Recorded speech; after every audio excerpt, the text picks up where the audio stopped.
All right. I gotta say, I'm disappointed our pregame banter isn't gonna get in. No, So, pregame Billy, banter you're Say it again. You're Vance? Vance, mighty mage, or like not really that mighty, but one day mighty. He's kind of... He's like sort a regular of guy. He's a regular dude that can do something fancy every now and again. So, when we last left, our heroes were in quite the predicament. They were trapped underground. They had a horde of angry orcs that they had snuck up on, and then tried to retreat from. And then those orcs decided to try to come and get them, basically. And our friendly neighborhood cleric had been downed. And the heroes were trying to brace a door, trying to keep orcs from bashing their way in while doing a retreat at the same time. I think that roughly sums up where we're at. Does anyone else have anything that I'm maybe missing out on? Or... We have a bunch of others coming after us, right? Yeah, tons. A group of very not happy orcs is what I would say. The orcs, yeah, that's it. Yeah, pigmen, or maybe not so pigmen, depending upon your take of the orc. And right now it is 7:30 p.m., which actually kind of matches our time right now. March 31st in the game world. So that's where we will start. We've actually spent the last few sessions roughly on the same day. The day has been very long since Arnie kind of got stolen and taken into the depths. So, all right, let me go ahead and I'm going to transport us back over to the board we were using. And for those in the audience, we do have a new player today. His name's Billy, and he's here. He will be playing Vance, the semi-mighty mage. Hello, Internet. Hello, Internet. Hello, fan. You gotta start somewhere, just like Vance. Yep. All right, so this was the map we were on. Yes, here we go. So this is said map of where we are at. And we're over here, right? Yes. So I'm going to have to reveal some of this so people can actually see things. Let me get on that. And so I'm basically just going to kind of make another room over here. Can you guys now see yourselves? Yeah. Okay, good, because that's really where it's at. You guys kind of snuck into this room. And down here at the bottom, these were just barricades. That's why there's like these kind of circles here. They were just like set up barricades that these orcs had. And they seemed to be positioned that they were kind of at a guard post. And they were just there. And there's actually, where they're like up against the wall and on the other side, there's actually a hidden door there that you guys discovered earlier because you were watching the kobolds play with that area of the door. And, they started trying to bash their way in. This is where we find ourselves at. If I remember correctly, Arnie was the one, Arnie and Thondon, I believe, were dragging Horace out of the room while Oakenshield was basically covering the retreat. And he barely managed to make it out of there before, like, this pack of orcs managed to kind of get up to that door, and they are now trying to break down this door in a very intense fashion.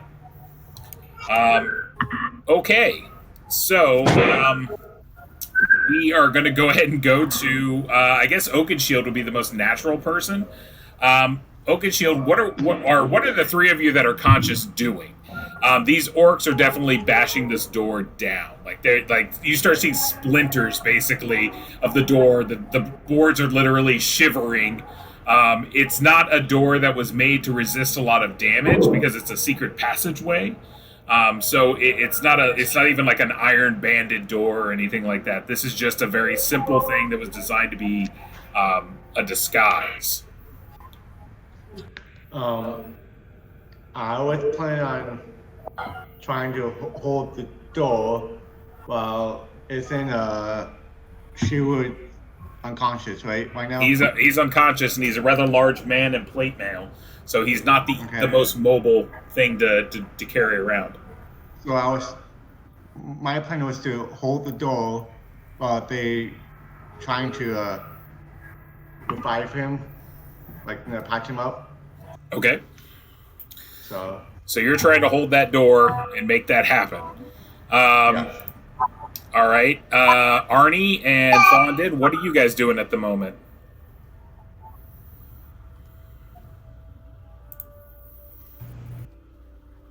Arnie was initially rubbing salve on Sherwood, correct? Yes, but that only cured his fatal wound. That did not bring him to consciousness. So basically, he's like right now around like 0, basically. Arnie would like to go and help hold the door. All right, so you're bracing the door as well. Okay. And Thondon, what are you trying to do? Okay, this is easy for me. So this is like a bottleneck, little small passageway and I'm a dwarf anyway. I'm gonna scream out I'm gonna grab my sword, Dragonheart. I'll be like, let the bastards through. I'll slice their arms off. Like in a battle cry type of thing. All right, so you're amping up for a fight. Yes. You want them to come through this door and get to fighting. Okay. I would assume that it's more like that they're all going to be in a row. All right, so I'm going to move us to a slightly different map. So basically, all this is that I'm moving us to is the room that you guys are in, and not the room that they are in. Okay, do you get what I'm saying? Yeah. Okay, so I'm going to move you over here. And go ahead and drag your characters onto the map again. And basically, we're going to say that there is the secret door is like right here. That's where the secret door is. So you guys should all be roughly around this. Oh, it's black, black. Ryan. Sorry. Let me reveal it. Also, guys, There we go. you do know that you could have just healing salved me a bit more, right? I think he's almost out of healing salve. He didn't have much, and he used a lot. No, he had like 10. But he was eating them like crazy. Oh yeah, you were just going through healing salves. Yep. Arnie went through 6 now, so he has 4 left. It takes a lot of salve to cover Arnie's massive biceps, let's be honest. It's a surface area thing. All right, so you two are up front. Or did I get the right dwarf? I got 2 dwarves. I forget which dwarf is which. Yeah, I got me. Which one's that one that I'm ringing? Not me. Okay. That's me. That's Chris. All right, so boom. And you're back here just kind of screaming at him. Okay. Yep, sounds good. All right. So they are banging on the door. All right. So right around this time, if you remember the room that you were in, that you were sneaking through, was that that dwarven kind of temple. It was kind of like dwarven architecture. It was like a really, really magnificent and kind of beautiful room that had like this innate carvings, and it had pictures of basically a lot of the dwarven gods, especially the Forge Father, done up really, really well. And that's the room that you're basically in, holding this door. But also the door that kind of led out of this place was a one-way door. It sealed up. There was a hallway that you could run down. But, that was it. So you could kind of run down this hallway, but the door leading to the other room, which is kind of like right off camera here, sealed up behind it. It was a one-way door. So it doesn't open back into it. So, coming up, from the south, you start hearing noises coming from this direction as you guys are holding the door. The two of you that are holding the door, I need you both to make strength checks. So go ahead and roll strength checks for me, and I want to see what it looks like. Nice. All right, so you're both holding. Surprisingly good. Well, they are both pretty brutal strong. I'm talking Arnie's like Mr. Olympian, and what is it? And Oakenshield's no slouch. I know that. I got 16. Yeah, like I said, he's no slouch. So you've got them, both their muscles are flexing. Even though you guys are holding the door, they are bashing the door, and it's starting to break apart. Like, so this door is only going to hold for so long. No matter, you guys can hold it, but it's literally going to break out from behind you at some point. So that is a concern, and you're hearing noises come up from behind here. What is everyone doing? What's everyone at this point? I'm unconscious. I know you're unconscious. What are all the active people doing? I'm still trying to hold the door. You're still bracing the door. Arnie, what are you doing? Arnie would like to. So does the darkness work for infravision as well? Yes. Yeah, like the darkness spell will block your night sight. The darkness that comes out of your sword does not hurt you, though. You know that. So could Arnie make it dark in the other room? No, you have to see your target. All right. Well, yeah, he'll continue to hold the door then. Holding the door. Thondon, what are you doing? I guess I'll investigate the sound that's coming over here, right? Okay, where are you moving to? Yeah, isn't that cute? You know what? I'll just, like kind of move. How many squares do I get? We're not in combat right this second, so you can kind of move where you want in the room. So okay, I'll move around here and peek around the alcove or whatever that is.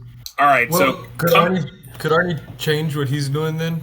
Could he try and give some healing salve to? He only has 4 left, but could he give some healing salve to Sherwood he can. to try and get him up?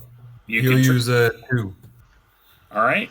Well, you can only use one at a time. Like you can't can't power load them. And all right. So you're gonna get 1 hit point back, Sherwood. Am I going to be conscious? You're very groggy, and you still have that leg wound. So yeah, and you've got your HP loss for 13 days. So. Oh God, I'm at 6 max, aren't I? Yes. All right. So, Thondon, looking down into the hallway, your dark vision kicks in, and you see 6 heat signatures coming your way. Oh shit! All right, so I'll say incoming to the rest of the party. 6 humanoids, I guess. 6 people on the way. Humanoids is what you would say. How large are they? Can you tell? I don't know. You can tell. They're bigger than kobolds, but smaller than orcs. Oh, humans. Okay. So that's roughly where they're at in size and scale. Some giant kobolds. Giant kobolds are where we're at. Those are called lizard men. So a common misconception. It's a common mistake. So they're coming. So what I want to happen now is the door is starting to be bashed down. I need Oakenshield to make a strength check this round, but this time you are because you're not getting helped. You're going to be at a -3. Oh no. Wow. Nice. Good roll. All right, so the dwarf does what the dwarf does what dwarves are meant to do. They're meant to be linemen in football. So You shall not. he takes a squat position and he's just putting his shoulder into the door as like boom, boom. So one of the planks of the board breaks. And you can see orcs there. And as you're holding the door, there's a sword being like thrust basically past your head as they're trying to get at you to push you away from the door and to kind of get that angle going. Arnie, what are you doing?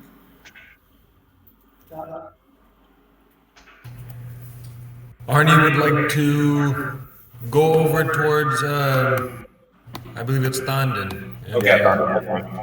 Okay, you can move over there. And Thondon, what are you doing? I guess I'll ready in action, and I'll probably swing at the first thing I see coming through that door. Okay. Could Arnie see anything with his magic eyes? Yes, because you can see in the darkness. So you have the ability to see in the dark. Coming towards you, in the darkness, because you can see perfectly fine, is is 6 dwarves and a human. Oh. Well, I wouldn't know that, though. Yes. So that's what Arnie sees. Funny. Arnie would like to tell that to Thondon. Yeah, okay. So Everybody. I will not swing at the first thing I see. Okay. I was gonna laugh really hard when stuff happened, but that would have been that was avoidable then. All right. What is it? Horace, you're on the ground. You're really woozy, and you feel like shit. But what are you doing? I only have 2 cure light wounds left, right? You do. I'm gonna like get up and use one of those. Okay. Go ahead and roll. And it's only 1d6, right? 1d6 plus 1. So just Okay. roll a d6 and we'll add 1 to it. 7. Hey, there you go. So I'm at 6 health now. Great. Yep. You're at your max. You gotta think Okay. of it as 6 times as much HP as you used to have. Right. Positive thing. It keeps that positive thinking going. All right. So coming into the room is everyone pull in the SHNPC that you have. Put them in like the bottom corner over here. Oh. I can't pull mine. You should have access. Same here. Yeah, I can't pull mine. Oops. Yeah, I can't pull mine either. Brian, you might have to mark it so that the players control Let me see. I've each got character sheet. Oh, controlled by. I have it all in your Yeah. journals, but I don't have it in your control by. All right. So Gage, you should have control of yours. Let's see. Yep, there I did. Eric, you should have control of yours. And Chris, you should have control of yours.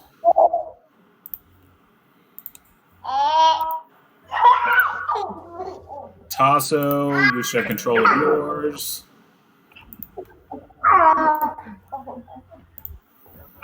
And last but not least, Billy, you should have control of yours. Yep, I think so.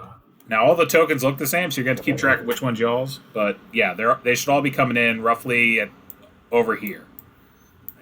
So move them over towards the red. Yeah, that's good. And then they are led by. There we go. And then what is it? Pull in Vance as well.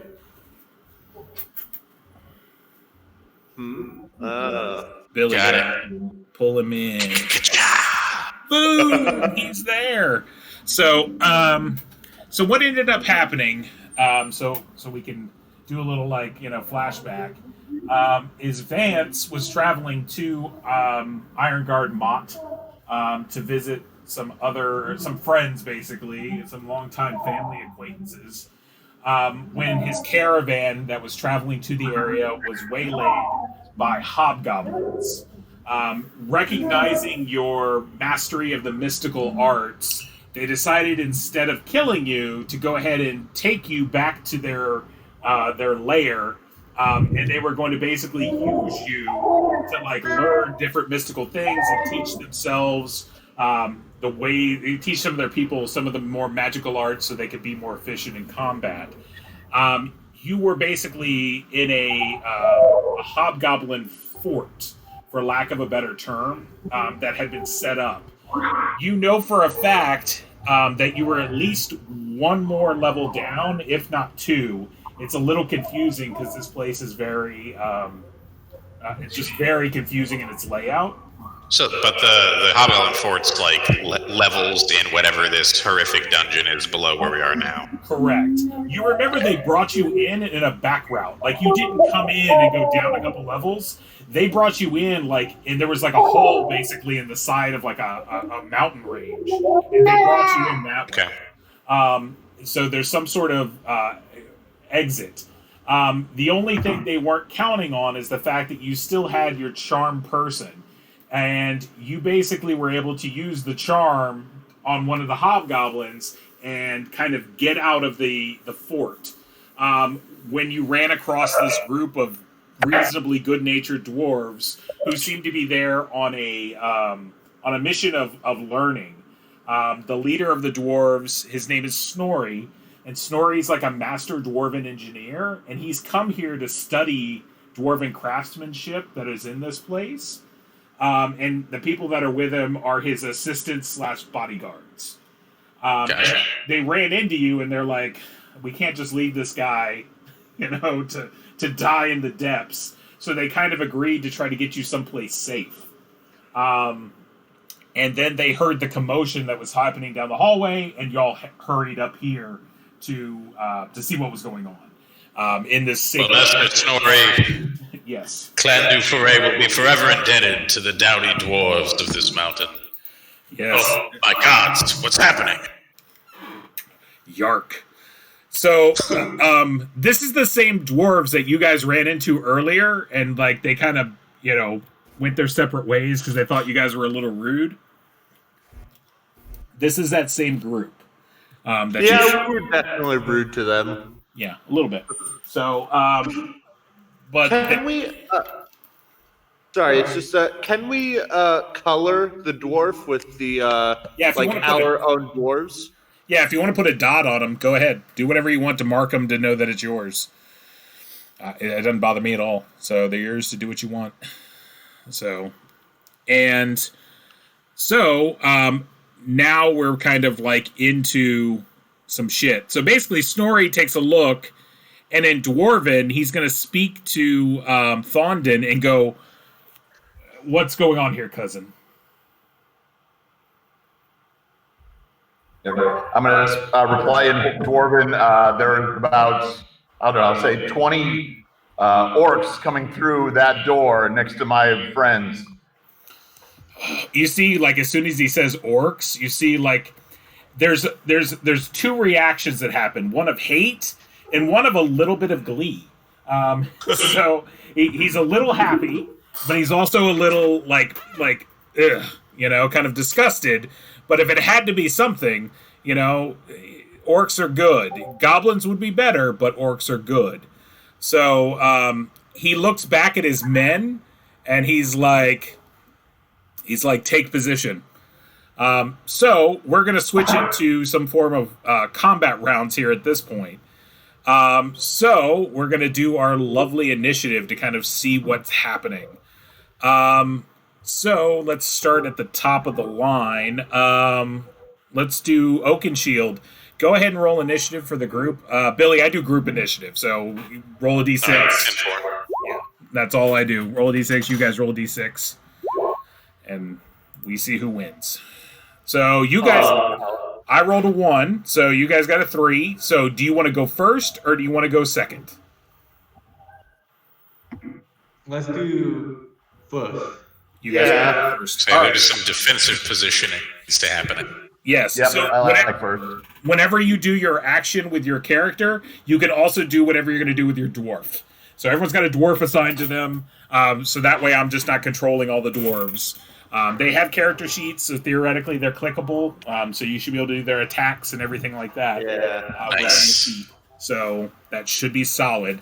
So Oakenshield, what are you doing? Moving Oakenshield right there. Mm-hmm. And ready in action. Okay. That other guy can move.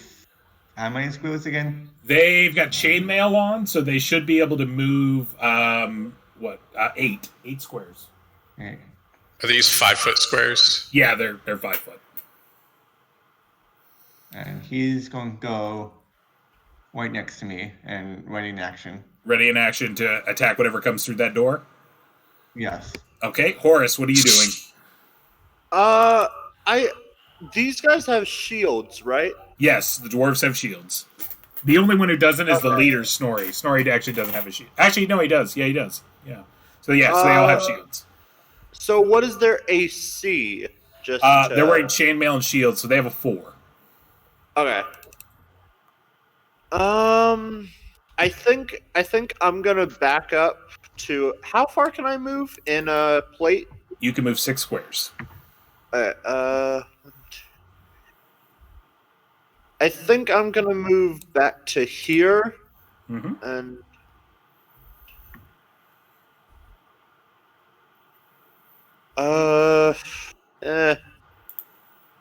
I think I'm gonna what is his name? Deegan is going to move up into a defensive position, up with the other dwarf. Okay. That'll work. All right. I ready my what is it? Cross launcher. Okay. To just shoot whatever comes through the door. All right. You've got that. All right. So your 2 people are done. We will go ahead and Thondon, what are you planning on doing? This is easy. This is gonna be real fun. This is only for flavor. I mean, obviously, we're gonna go attack with that door. I don't know if I can even reach that damn door. 1, 2, 3, 4, 5. Yeah, well, I mean, close. Okay, so we're going to surround the door, and then I'm gonna say in Dwarvish, you cut off one arm, I'll cut off the other arm to done him hard chisel. Okay. All right. And then what are you going to do with your dwarf? Where does he going to go? I moved him. Oh, you moved him? Okay. Does everyone go? Okay. And Arnie, what are you doing, Arnie? Arnie will hang back with Tormy and make sure nobody gets through. Okay. Boom. Well, he'll get a little closer. All right. And last but not least, Vance, what are you planning on? Well, Albert Mudminer, lusting for the blood of an orc, will advance, no doubt, with his brethren. And steel himself for the combat to come. Is this right here, is this a pillar or something, or is it just kind of crap on the floor? It's a tumbled over pillar. So, yeah, it's right next to it. Big enough to hide behind, though? Yeah, you could get behind the plinth. Yeah, we will do so. Yeah, you're just... Vance will... Orcs, hobgoblins, by gods, what's next in this hell? And advance to take up a defensive position where he will not be arrowed in the knee or otherwise. Okay.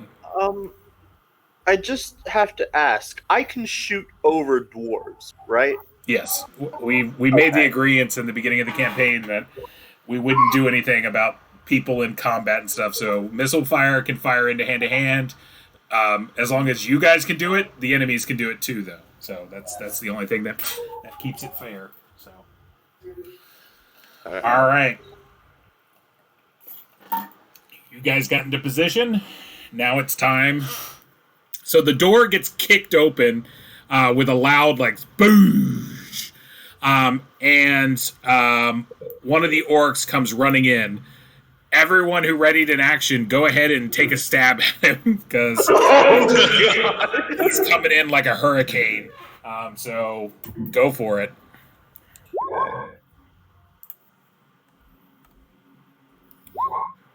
Gotta roll back here. That's a miss. That's a miss. That's a hit. Arnie doesn't miss. Oh yeah. Actually, Arnie, you can't hit. You're not in base to base with him. Yeah. So you're back a few steps. So he's here. I didn't notice that. I killed it. Tasso, you didn't hit Yeah. it. You did 2 damage if you hit. Attack with sword. You rolled a 10 with 2 damage. Yeah. The other guy. I did to it too. Oh yeah. The attack with the dwarf guy.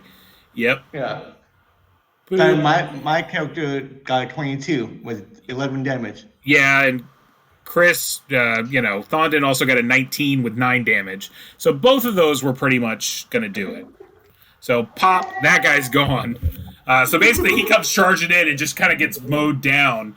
But then the rest start moving in. So boom, this guy comes in. He's going to go 1, 2. Arnie, you can now take your shot.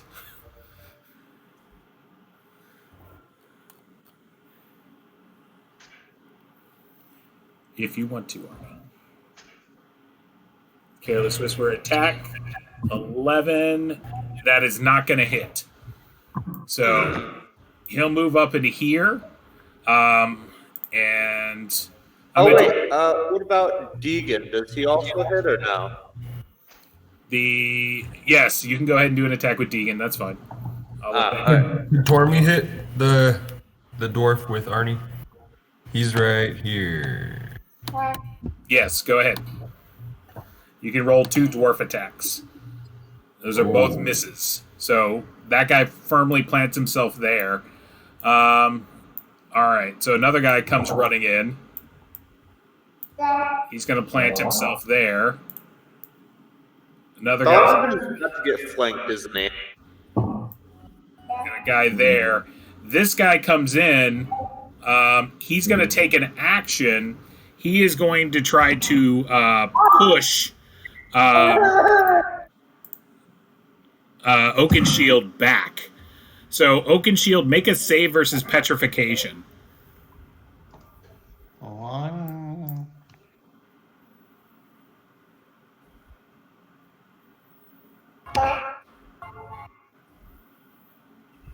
Is asking me, does the wisdom modify apply? No. You fail. All right. So he's going to push you back to here, and he's going to step up. And he's muscling his way in. And going to take steps in. So these guys are basically just crowding in right now to try to overwhelm this situation. Okay. They're going to take some shots. So I'm going to have this guy here. Who controls this dwarf? I mean, That one right there? Is that Gage? I think, is that the one next to you? Mine is right here. Okay. I don't know whose this one is. Anybody? That's Arnie. Arnie? Okay. Go ahead and roll a dodge roll, basically, for the dwarf. And so his AC is 4. With the orc, he needs a 6 or better. What roll would that be? Just a D20. D20. Just a D20. Oh, okay. So he's fine. So it goes clanking off his armor as the orc comes in. I'm going to have this orc also take a shot at this dwarf here. I don't know whoever's that is. Go ahead and roll d20. It's still 6 or better. Okay. Ooh, he gets to do a counterattack. He got that 20. Go ahead and roll an attack. Ooh, bam. All right, let me see. All right, he kills that orc. Oh, nice job.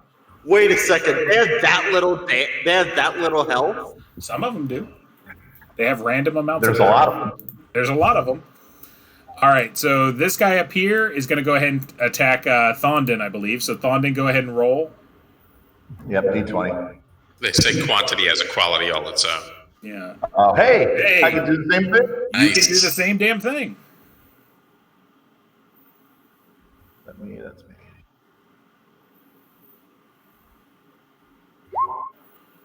That will not hit, though, so. All right. So this one's also going to attack you, Thondon. So go ahead and roll another one. You are so lucky we killed the one that was flanking you. And then these two down here are both going to attack Oakenshield. So Oakenshield, go ahead and make 2 of your saves. Okay.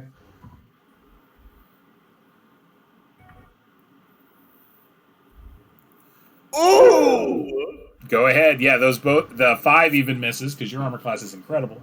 And go ahead and roll the counterattack.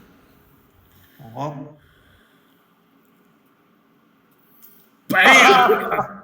Natural 20 indeed. 20s! Back-to-back crits. So you take out this guy. All right.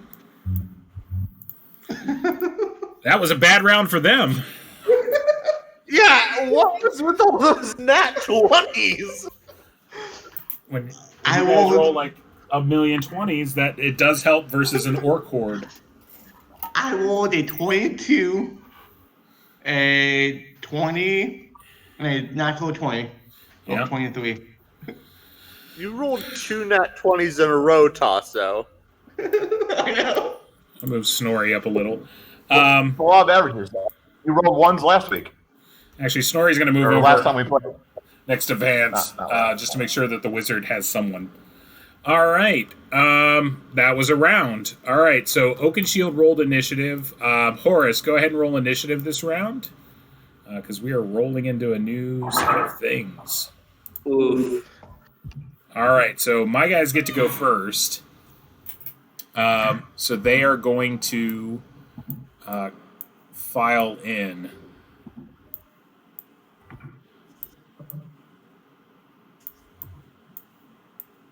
Wouldn't we get attacks of opportunity against them? You can take one. That is true. So if someone wants to take one versus him, this one didn't leave someone's tackle zone. I'm thinking Blood Bowl rules, but yes. So Oakenshield, if you want to go ahead and make an attack. For this one. Oh, I'm sorry, it's not Oakenshield. It's a Thondon. Thondon, go ahead and make an attack. Okay, coming your way.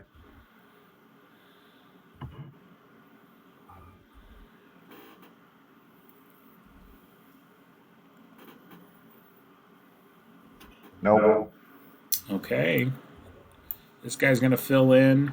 This guy's going to fill in, and then I'm going to have 2 of them that are right outside the door. All right. It's going to get... These guys are actually back 1 step, but so y'all can see them, they're there. They're actually back, like, recessed 1 square. Yeah, they're a little bit further back. But they are pulling out bows, and they're going to shoot. All right, so it's going to get a little messy. So this orc here is going to go ahead and do an attack on this guy right here. I believe, Arnie, you've got control of him, so go ahead and roll a d20 for me. Ooh, that's close. So basically the orc, like, gives him a stab, and, like, he stabs him hard in the chest. The the chainmail holds, but he's going to have a wicked bruise where that was. That guy's not feeling this. All right, so this one is going to go ahead and attack whoever this guy is, the one with the red dot. It's poor Albert Mudminer.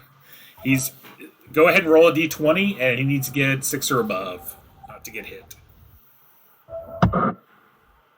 His beard armor holds against the onslaught. He is ready and prepared. All right, and we've got 2 attacks that are coming against. Actually, we're going to do one. This one right here is going to go against you, Oakenshield. So go ahead and roll.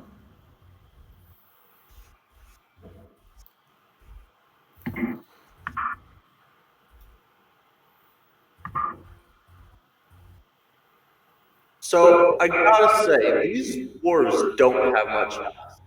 No, they're just dwarves. They're not like superheroes. What is it? Oakenshield, you gotta roll it, bud. Are you there, Tasso? Oh, he might be muted. Oh, he's muted. Tasso, you're muted. He might be doing something. I'll switch back. So we'll go up here. So Thondon, go ahead and roll. Yeah. 1 that's going to attack you, and then 2 are going to attack you at range. So go ahead and roll 1, and then we'll see where it's at, and then roll the 2 ranges, because the damages are slightly different. So you did get hit by the close assault. Now the 2 shots from a bow that are coming at you. Those both don't hit either. So boom, boom. So you're like got slings, arrows, all sorts of stuff. Who's got the guy with the purple dot? Me. All right. Go ahead and roll an Dot attack. on I know which one he is. So I put a dot on him? Yeah, go ahead and put a dot on him so you know which one's yours.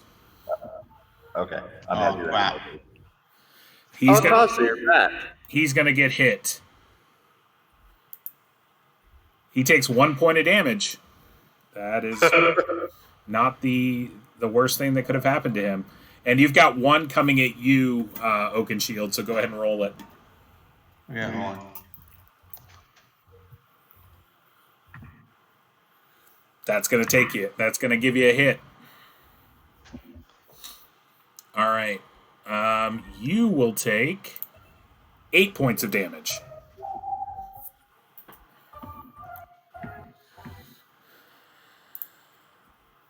As basically the orc has now pushed you around and stabbed into the side of your gut.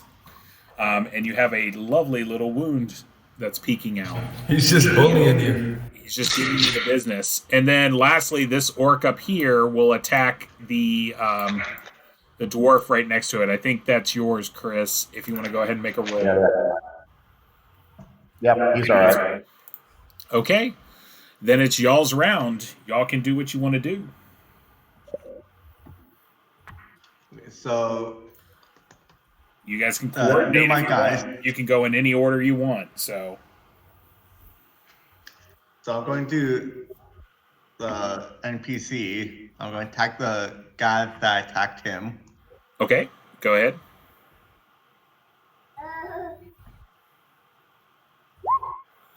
That will not hit. Then Oakenshield's going to attack the guy that attacked him. Okay. That will not hit as well. Oh no! So that. All right, and we will keep going. So that's Oakenshield and his person. Oakenshield and his person. Arnie, if you want to go. Arnie would like to attack. Do it, Arnie.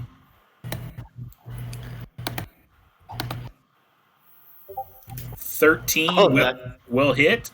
Where were you attacking, Arnie? This guy up here? Yep. All right, so that is more than enough damage to take him down. So, boom, he's gone. And you have a dwarf if you want to do something with the dwarf. Yes, he would like to begin moving down here if he could. Is that it? Yeah, Can he move that far? Yeah, they're relatively mobile. So, I'm talking mobile than more mobile than most of y'all. So, he can move down there. Oh, yeah, no. This is an orc too, is correct? Yeah, that's an orc. Okay, he'll move here. Okay. And go ahead and make his attack.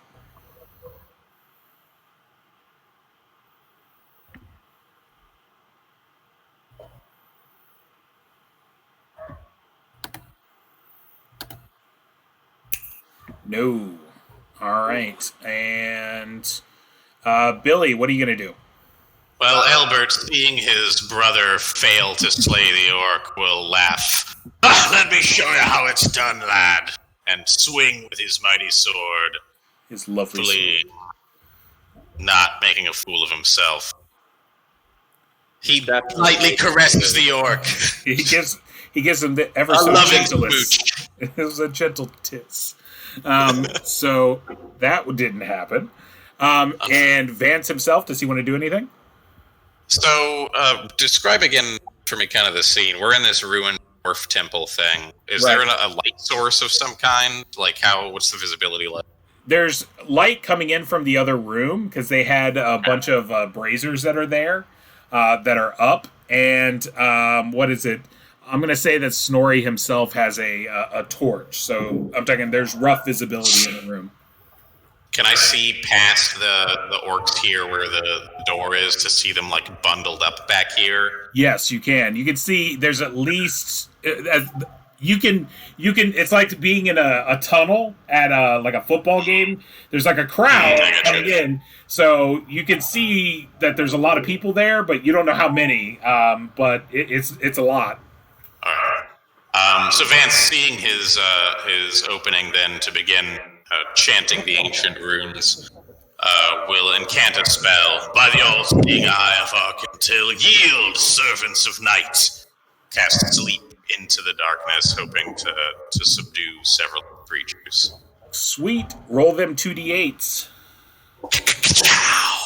Get it? Ah! The absolute worst.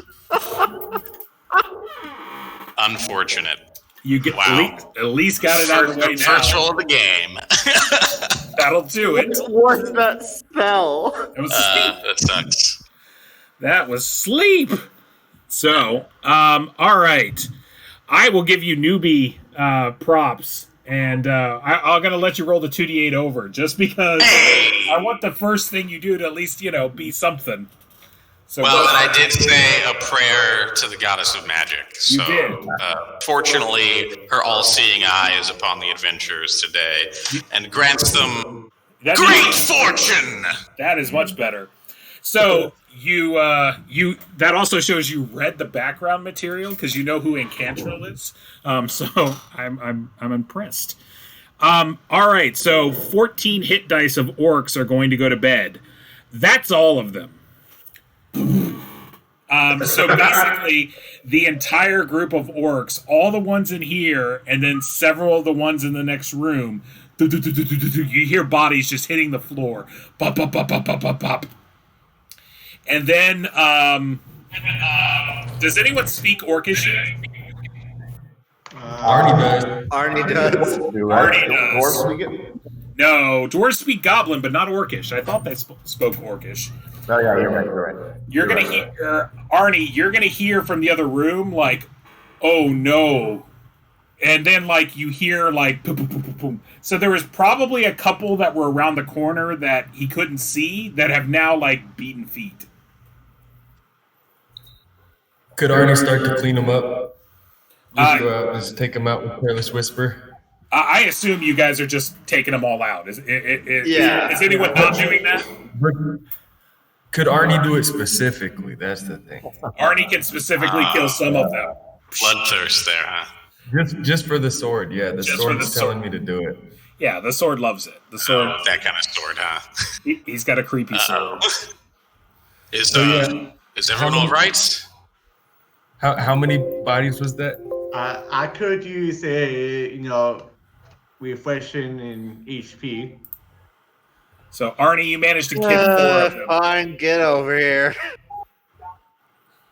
If my eyes don't deceive me, I spot 2 dwarves in the company with a warrior priest and an orc. So you're either a lost troop of minstrels or adventurers looking for thunder down here in the depths. You just see an orc over in the corner, a half orc over in the corner, stabbing orcs. That tracks adventurers. Okay, Arnie, at this point, we don't even know what you are. That is true. I look like Arnie looks like a snake too, so Sort of. He's got some snake-like features, some Ophidian-like features. Yeah, Half lizard man, half orc, half kobold. Just round it up. That's fine. he's just got a lot in him. So Snorri will look and be like, "Yeah, what's going on here?"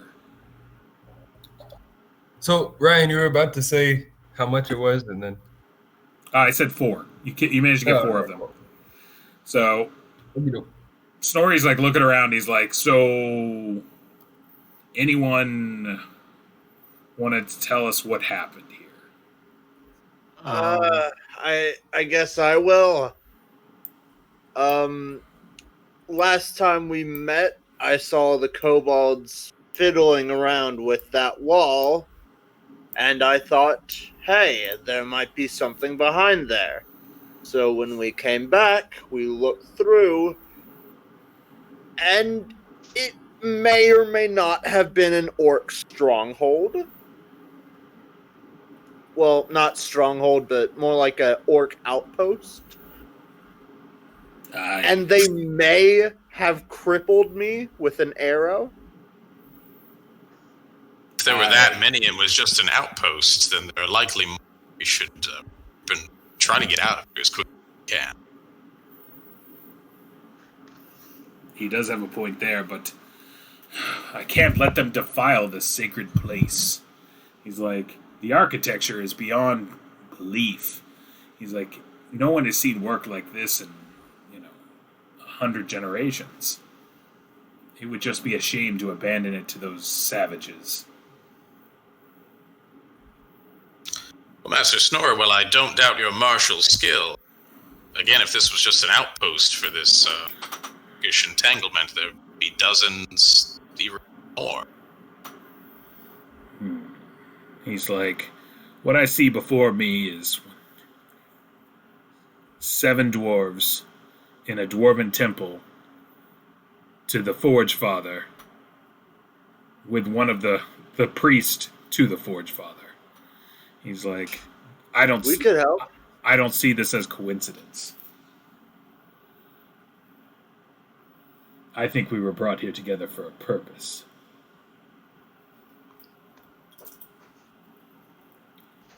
What say you, cousins? And he looks over at the 2 dwarves standing over by the door. I say that we should rest up and go back in the morning. Rest up where? I'm not asking you to abandon your quest, Master Dwarf. We're back now. The question is, rest up where?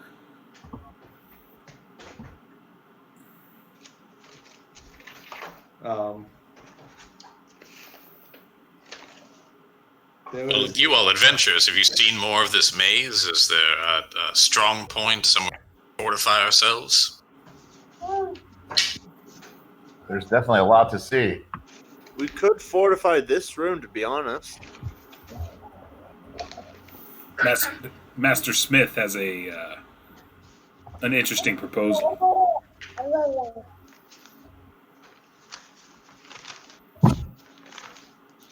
Let's hear it. Arnie would like to search. Arnie would like to search some of the bodies, if he could. Sorry. Yes, you can be searching bodies while they're talking. He said we could fortify this position. I think. What about this orcish encampment? It was a guard post, surely weapons or food, some sort of supplies we could use. I mean, there is a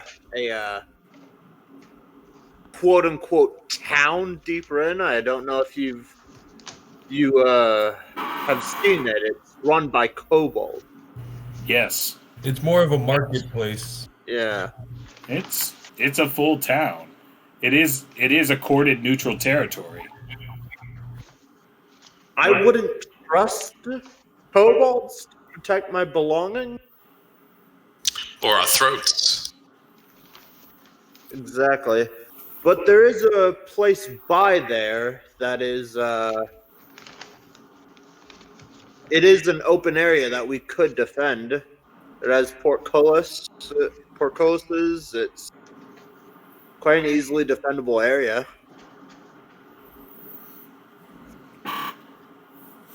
Well, if we're all going to throw our lot in together, do you all at least have names?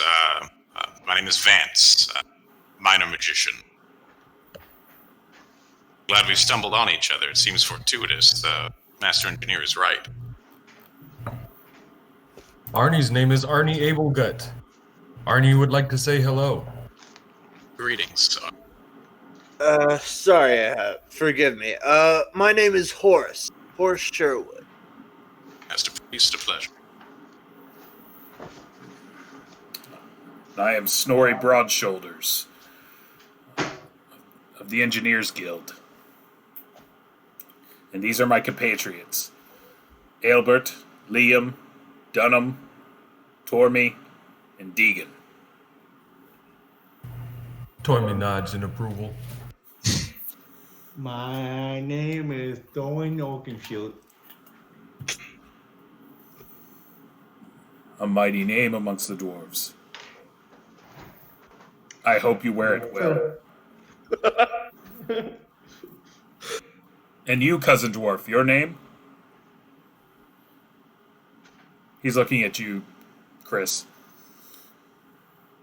Sorry, I was watching, taking her baby. That's Gondon Blackbeard, fellow dwarf. Hey, stop crying. Oh, the baby. The baby. The fans love the baby. He's a popular fellow. So I joined this party rather late. I was kidnapped, and now I'm with these fellow compatriots. Ah, you too are of a DM contrivance, I see. It's a noble lineage. It goes back many years. To be clear, we did not kidnap him. Well, we found him and he just hasn't left. So, Master Dwarves, these are the halls of your ancestors. I defer to your expertise in finding a position.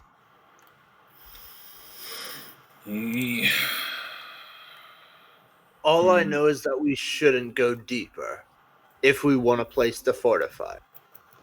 Well, I know at the very least that below here is a veritable fortress of hobgoblin mercenaries taking slaves, preparing an army very near.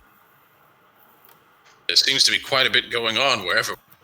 Kobold marketplace, fortresses of orcs and hobgoblins. All the free peoples wandering about looking for plunder. We should be on our guard at the, to say the least.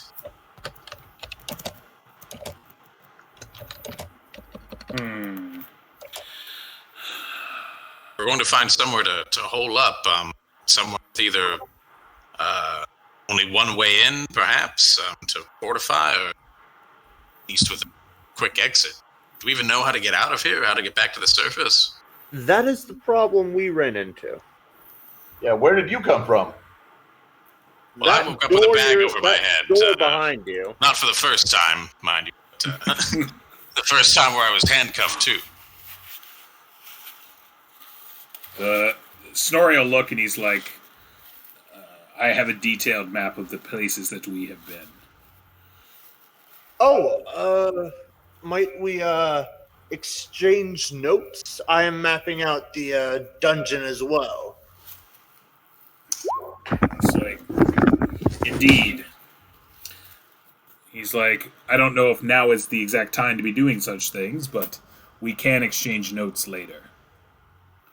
He's like, I know a few things.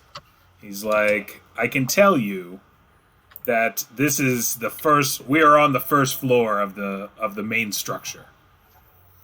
So We are not too far down. We're about 100, 150 feet down. I can also say that that this area is not without its curiosities. There's something of an antechamber or an opening, like where people come and go. The main entrance, the one I assume you came down, the master stairwell. There's a set of crypts that runs to the east. To the south of the crypts is the market that you speak of, and to the west of the market is the Orcs. And We have done some reasonable investigations of this area, of this floor. I have a feeling, though, that in order for me to get the information and the things I need to go deeper. Our kinsfolk would not have been satisfied with staying on this level. They would have wanted to go deeper and deeper in order to escape the purgatory that they were in. That is the calling of a dwarf, isn't it? Well, we read some interesting things back in the what's the city's name? Ironmont, right? Yeah, Ironguard Mott. Yeah. We read some interesting things in the library there. Oakenshield, didn't you say you found transcripts from dwarves working here? yes. They were mining for gold and stuff, and when they dug that deep, they encountered some, I guess, like, I would say ghosts of some sorts, and they were pretty much being like hunted and stuff, and they kind of just like run for their life.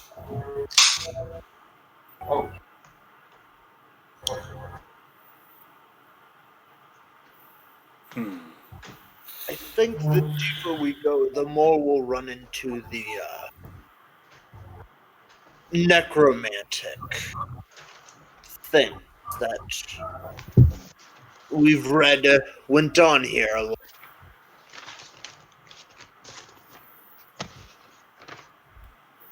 He's like, well, the one thing that I know, that I've heard at least of rumors and talked to people that were here, while we were in the Kobold town, there's a war basically that is here between orcs and goblins.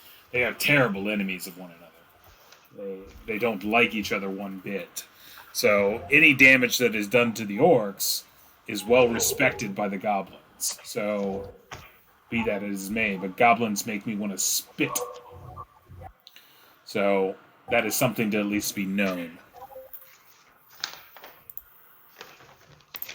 Well, if I may interject again, we've all just met, but if you don't mind my saying, Father Sherwood, your wounds do not look light. I'm no medic myself. I suspect that you need some time to heal. Well, I would be loath to split our parties until we have a chance to rate Master Broadshoulders, but these men need to get back up to the light of day to recover, and just as soon go.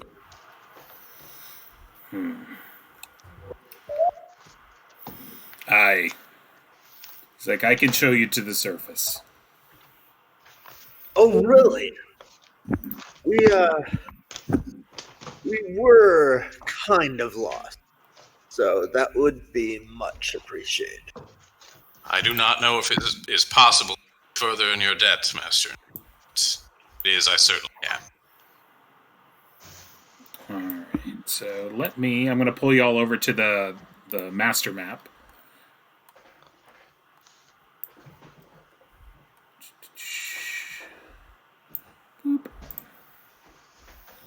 And you guys see the little party token.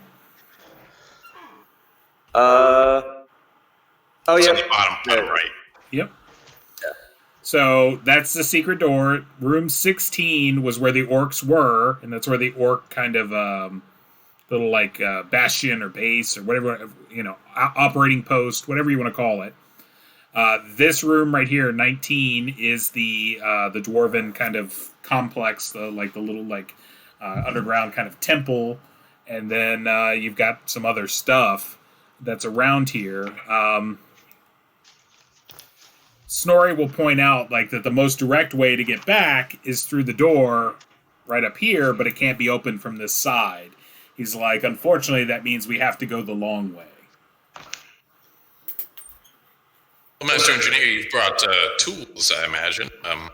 Certainly your craft would be able to take it off its hinges or drill, pull, or some such, I imagine. Do you think we would disrupt this beautiful dwarven engineering? The smith gets it.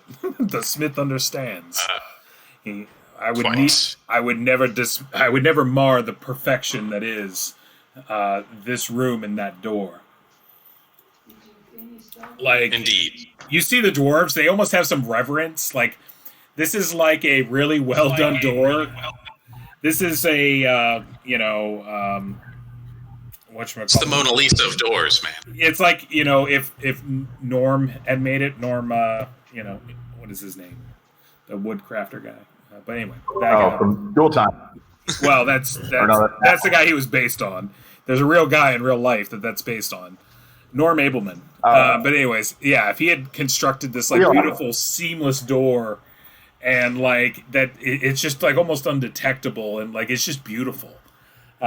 It really ties the room together. Yeah, but to most humans, you're like, oh, it's a really nice door, but to them, they're like, this is just beautiful. It's like saying I want to take a knife to the Mona Lisa, and they're like, no, we're not gonna do that. So we're gonna have to go around. Just a thought. We can workshop it. We'll think about it. We can throw it around. Arnie says door schmore. He wants to eat it.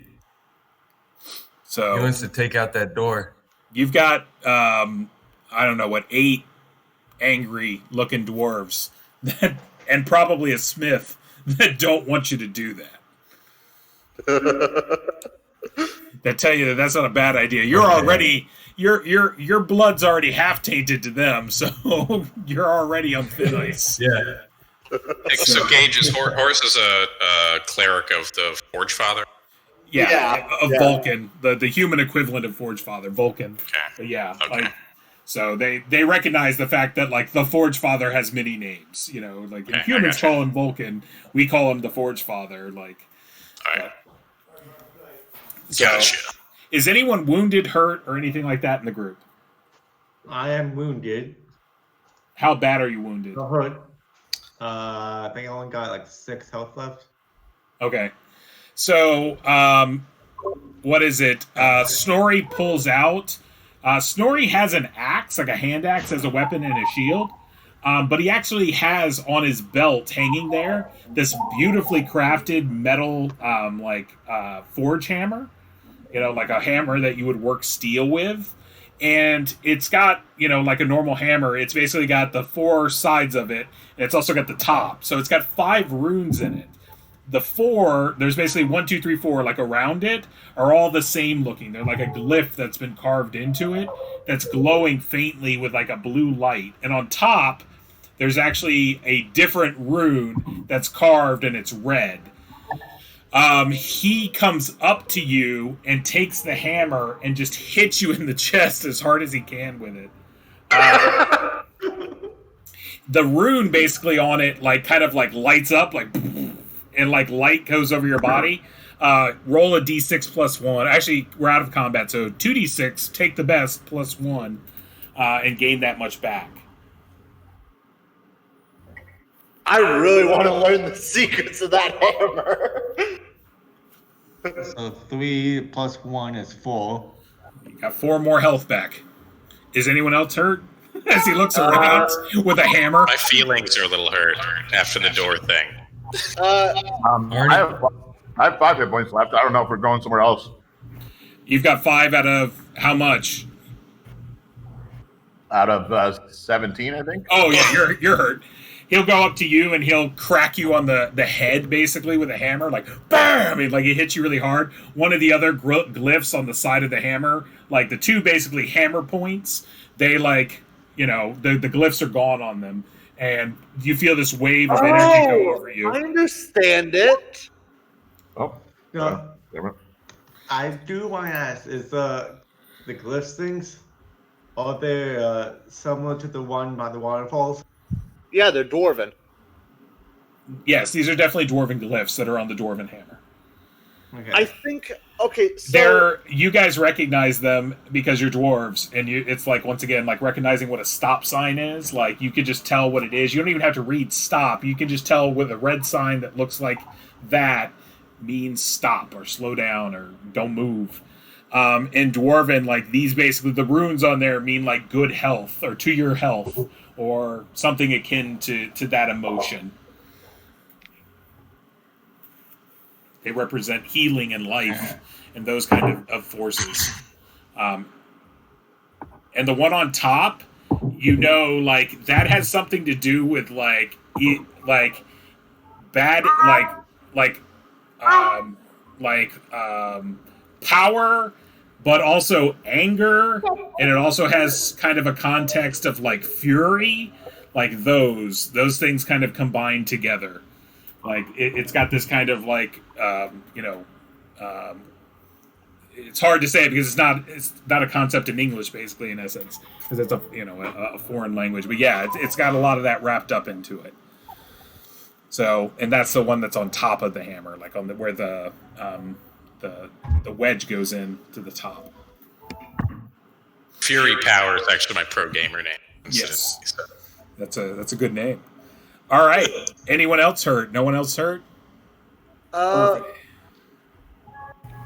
Arnie's missing 6 health, but he's a half orc, so he doesn't expect to get any help. So.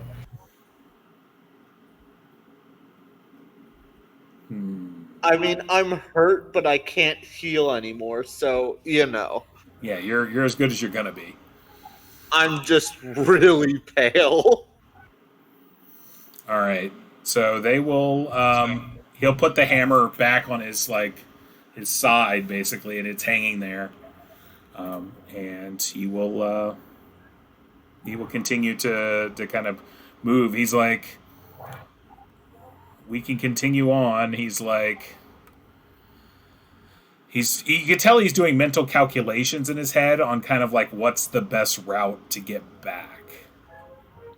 And okay.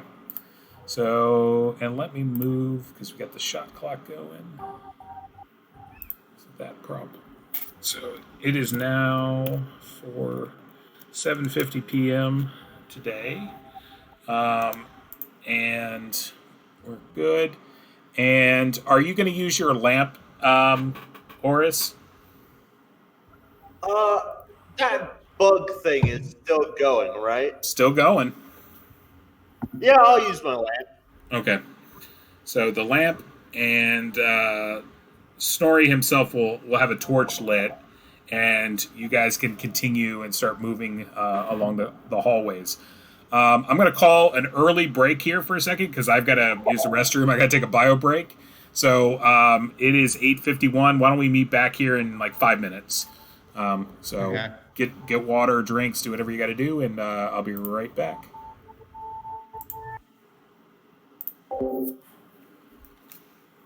Okay, so Billy, because you haven't been here,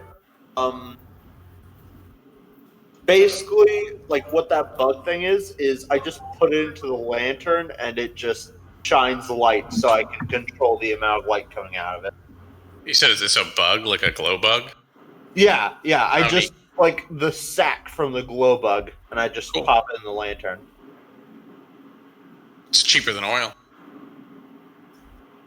It's been lasting like how many days is this? 20, 30? Oh wow. Nice. Here, I bought lamp oil like a schlub. I mean, like, I would have had more, but, you know, someone decided to eat one of them. I think I know who. Honestly, though, if I were orc, lizard man, kobold hybrid driven by hunger, and I saw a magic glowing slug monster, like 100% chance, I would assume it would give me its glowing power. So that seems like a pretty good move. The thought process was he saw a bear eat it. So I figured that if the bear could eat it, Arnie could eat it and gain something. So Arnie, I think that's reasonable. Okay, I've got to ask. It's a regret. What does silver work on? Lycanthropes? Anything else? It depends. In some universes, it can hurt ghosts, whereas regular stuff can't. Yeah. Alright. It's typically though, it's going to be lycanthropes. But, you know, good to keep a little bit around. Cold iron, little silver, you know, the usual suspects. Because basically, you know how clerics can't use, like, sharp things, right? Basically, I have 50 sling balls that are coated in silver. It probably were. I feel like I want to say banshees, maybe. Oh yeah, ghouls and ghosts. Yeah, so it's usually it's going to be up to GM fiat, but a lot of the time it'll work on undead and like other sort of nasties. You know, the question is it like straight D rules? Is it Witcher rules? Like, it's usually going to be up to the GM. Yeah. So, what are we doing when we get out of here? You know, let me phrase that better. If we get out of here. When? So it's either help them out. Oh, we're obviously going to help them out. Yeah. Can I zoom out for a second? And I missed a little bit when you were describing the situation to the broad shoulders there because I had to pee. Sorry about that. So you guys came down here to rescue your brethren. Yeah. What are you in the area doing? Like, what's the meta plot? Exploring? So what brought you all together then, I guess? Arnie and Tasso woke up in the forest with a deep urge to find this place, and I was going here because I was looking for something as well. I have found what I was looking for, which are some blacksmith tools. Everything happened when Arnie and Oakenshield found a basilisk lair, right? And we went through the basilisk lair, and we found a lich named Zizimanter. Zizimanter took Arnie under his wing and became, and now Arnie is Zizimanter's apprentice, per se, like a Padawan, whatever. Definitely a thrall. Yeah. And got a lich buddy, huh? We woke up a month down the line. A year. Exactly a year. A year down the line, and walk into a mountain, and then we found a mountain. Yeah. Originally, we were doing another campaign, right? Then we were doing it through the school, and then school got pretty much switched to online, so we couldn't meet in person. I gotcha. Put the pause on this. Then kind of like a little side quest thing, because I made an offer with someone about like a treasure map. So we will find that, we will explore that too, and we will. That's when that they found the lich and stuff. Then Arnie also donated Nate to Zizimanter. So I think that's who the throw best was. way to describe this is Arnie fed a man to a lich. Tasso nearly fed me to a basilisk. I fed myself to, what was it, 465 goblins? They were There's fun. a lot of food metaphor going on here. I feel like This was his last character. His last character. Yeah, that was Got my fed. last character. A dwarf that was extremely tanky. well, and obviously meaty enough to spread around. So Yeah, he got stabbed by 500 goblins. at one time. 465. Get it right. Yep. Hey, It was a lot of goblins. It was. They treated him like a king. They were like, "You're a king," and he was their king. The thing is, they have a ritual. They eat their king. Right. So he went along with it. He was like, "Yeah, I'm your king," and they're like, "You're our king." And he was like, "I want you King, to eat all this stuffing and gravy. Don't ask why. we tried to tell him no. We tried to help him out. They're We know like, it was going on. What they did is they shot me with an arrow that was full of mummy rot. So we gave all of those goblins mummy rot. Little old biological warfare. Little war crimes in the morning. I like yeah, it. you know, Exactly. that's how it works. All right. So,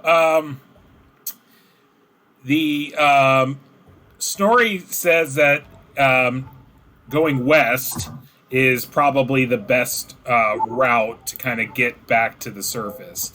He says it's going to take a little while. I'll go ahead and undo that so you guys can see that's north. So he says going west, we're going to have to do a big loop basically around the dungeon so that he can go up. I'm sorry, I kept saying west. I meant east. Sorry, east. Yeah. Because I'm... I was wondering why we were going to go through orc territory. It's all air territory, though. Let's be honest. So he's basically saying he wants you to go back to the room with the orc thing, and then he's going to lead you from there. Yeah. That, where the orcs came from, right? The secret Right. passage. Yeah, Yeah, go there. There's probably stuff there. that is true too. There could be some stuff. There's always room for stuff. So let's see. Is there? Oh, did Arnie find anything when he was trying to loot the orcs? Yeah, let me take a look. Also, how much of the dungeon do they have maxed out? A chunk. So let me see. I'll determine that soon enough. But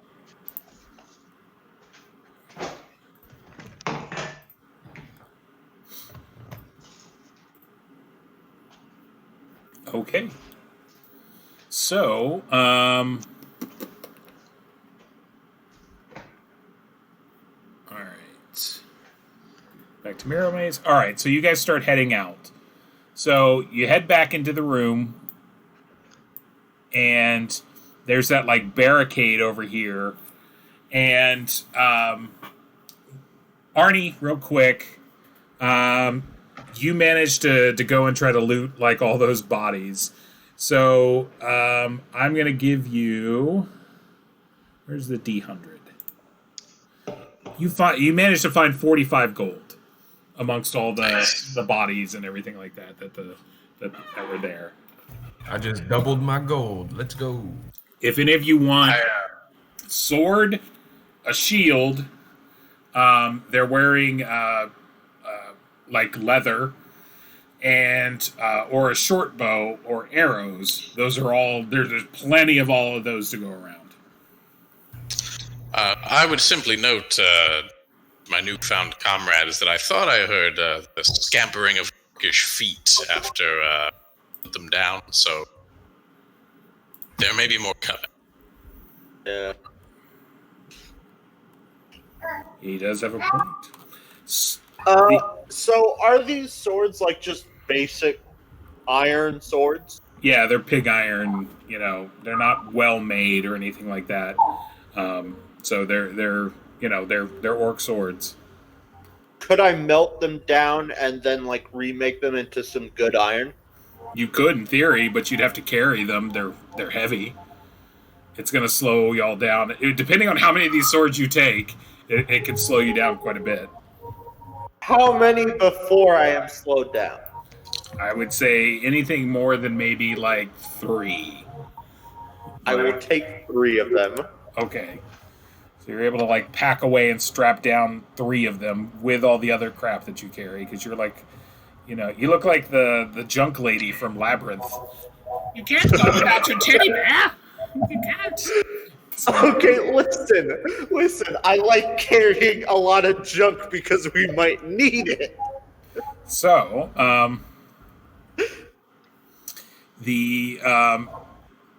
when you guys searched the little like barricade area where they were barricaded at, you notice that it looks like they were either taking tolls or they had, captured something or someone or attacked someone, because they have a bag full of like goods and stuff that are there, and it's just a sack full of coins.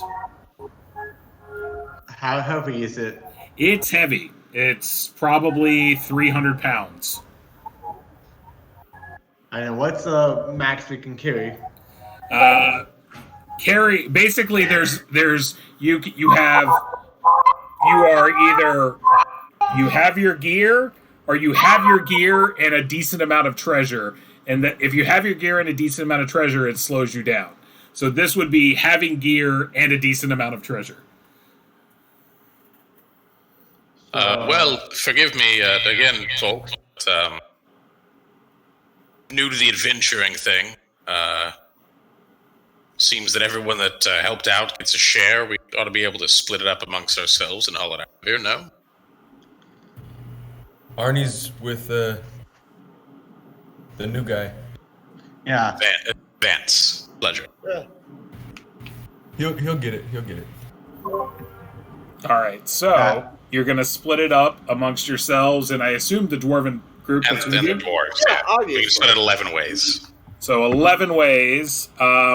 I'm just gonna make it nice and even compared to what I actually rolled. So everyone gets 100 gold. Ah, sweet. So it's actually of various denominations, but I'm just not going to play around with all the denominations. So you might have some silver in there and stuff, but it equals out to about 100 gold each. Oh, well, I should be able to afford a meal once we get out of this hell pit. Me I too. should be able to afford enough stuff to upgrade a few things I've been planning on. So you do notice on the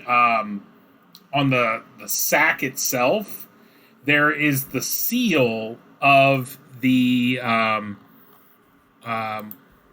dang it, I'm having a brain fart. Give me 1 second. The seal of the Iron Guard no, the Silver Standard Merchant Caravan.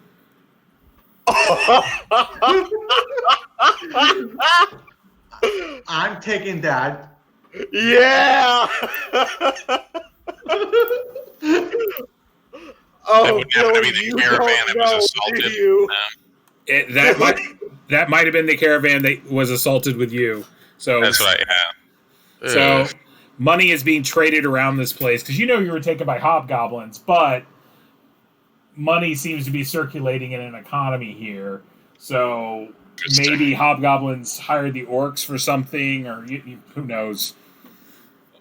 Maybe the orcs. It's a tragedy, and I weep for the loss of life, and I will think of them as I drown my sorrows with their hard-earned. Billy, you don't know our unending hate for one of the Silver Standard Caravan Company. Oh, so you're communist adventurers then? Yes. No, That's fine. Takes all types to take a world. In the sense that all of their stuff is ours, yeah. No, it's just that one of the Silver Standard Caravan Company people is not a good person, apparently. Sells poisons and poisoned Tasso. Fortunate. Well, what they're leaving out is that No, Tasso. we could get her on our side. They're like, this person's a poisoner and she's a terrible person. And the reason that she knew that she did this is because Tasso came to her and said, "Can you sell me poison?" So This could either be a turning point or a ruthless enemy. So yeah. So all right. So you guys move into this big vaulted chamber. Carefully and tapping ahead of ourselves with our pole. Yes. Tap, tap, tap, tap, Onions. tap, tap, tap, tap, tap. Rapping, tapping, tapping, rapping. So going forward into this large room, and it opens up into a very high vaulted room. It looks like it could have been used as like a meeting hall, or maybe even a place of where a large amount of like people could have had food, like kind of like a cafeteria or something like that, or a dining hall. It's got a really high roof. Like most of the roofs here are between 10 and 15 feet. This vaults up to about 35, 40 feet. And it's got 5-foot diameter like columns. And there's a lot of webs that have been spread all over the place. Please tell me there isn't a giant spider living on the ceiling. I don't know. How would you know that? I have a lantern and I point it up at the ceiling. All right, Arnie wants to look up. all right, so everyone starts looking up, and you're like shining your lights up there and everything like that. You're shining up there. It's a lot of web, but you're not seeing a spider per se. What are we? Do I see any type of thing that could be food? That could be food. Yeah. No, this place doesn't look like it's had much traffic in a long time. You'll see some like relatively recent like footprints through the dust, but there's still a lot of dust and dirt and debris and everything all around. It's not a very well maintained kind of area. Are there any holes in the wall or like eggs? Are you going to spend some time searching? Friends, I think we should pass to the other side of the room before we make our investigations. Let's have the other door to our backs, shall we? All right. Arnie's with the crew. All right. I want to ask, what's the leader of the dwarves again? What's his name? Snorri. Can I ask Snorri what else they've run into in this place? Like, and I share what we've run into? He says, Just- we run into kobolds. We run into a lot of the uneasy dead. We We had found quite a Cobalt few moved like that in here. very large insects. We haven't run into any large insects. I just wanted to warn you about them in case, well... There's rumors there's a dragon on this level. Oh! That's nice to know! Dragons aren't so bad, you just avoid them. If you don't go near them, they can't do nothing to you. And they're not known for spinning webs, except of course for the eastern silk dragon, which we're really out of its habitat. So I worry about that. Eastern silk dragon. Haven't It's heard of that. really far to the east. Oh, hey, that reminds me, I have a book on dragons in here. You do. Yeah. Right. That was me. Of more direct import, spiders. If I don't miss my mark, their webs they're reminiscent of the magical type, tend to burn rather quickly. That is Clearing the room out. That is true. I mean- if y'all want to do something about that. All I know from, like, actual real life stuff is that the bigger the spider, the lower the chance it spins webs. And the larger the chance No. it just hunt. Magic spiders spin webs too, though, so I don't know if that holds for D&D world. Throw your biology out the door. Also, the giant spiders in D&D are venomous as well, so that doesn't hold. Oh. You guys have crossed the So, room, so you're kind of standing in the next hallway. I'm talking, if you want to search the room, you can search the room. You just got to tell me what you're doing. Otherwise, are you moving on? So that's your choice. Ryan, is there any indication, like peering through the webs as best we can, that there's stuff worth stealing or looting or otherwise spending our time in there for? You don't see anything like shining or anything like that. You don't see anything like glimmering or any body of a desiccated adventure, still cladness +4 plate mail. I mean, No. I'll take anything you got. No, nothing like that. Actually, Billy, give me an intelligence check with your character. I got them. I know you got them. That's you guys have a wizard. You guys have a smarty now, so I can do some smarty rolls. Hey, my character's smart. I just click on the. Just click on there we go. intelligence. We have the technology. Really? So Also, that's what I get for talking shit, man. yeah, so you're just like, there could be a giant. So as I was saying, the Eastern Silk Dragon is widely known. Yeah. For this kind of a thing. So yeah, that's where you guys are at. Do you want to search and spend some time, or do you guys want to move on? I say we should carry on, my wayward son. I mean, I want to move on, but I also want to see the architecture of this place without spiderwebs clogging it up. Uh-oh. It'd be a great place to ambush some orcs with some fire, I'm just saying. He's got a point. Yeah, let's leave it, I guess, and just head on. I mean, we could always hire someone to clean it. Yeah, I'm okay with carrying on. Whatever. Yeah, let's keep rolling. Yeah. Okay. Sorry, secret spider room with +4 plate mail. We did our best. They did their best. You did So- roll. Snorri comes up here. This is basically like a T-junction. He says that you guys should continue on west. There's a room, he says, to the north. He's like, we didn't go in it yet, but the exit is to the west. Do you guys want to go west, or do you guys want to tell him like, hey, hold on, we want to go check out what's up there? Let's check it out.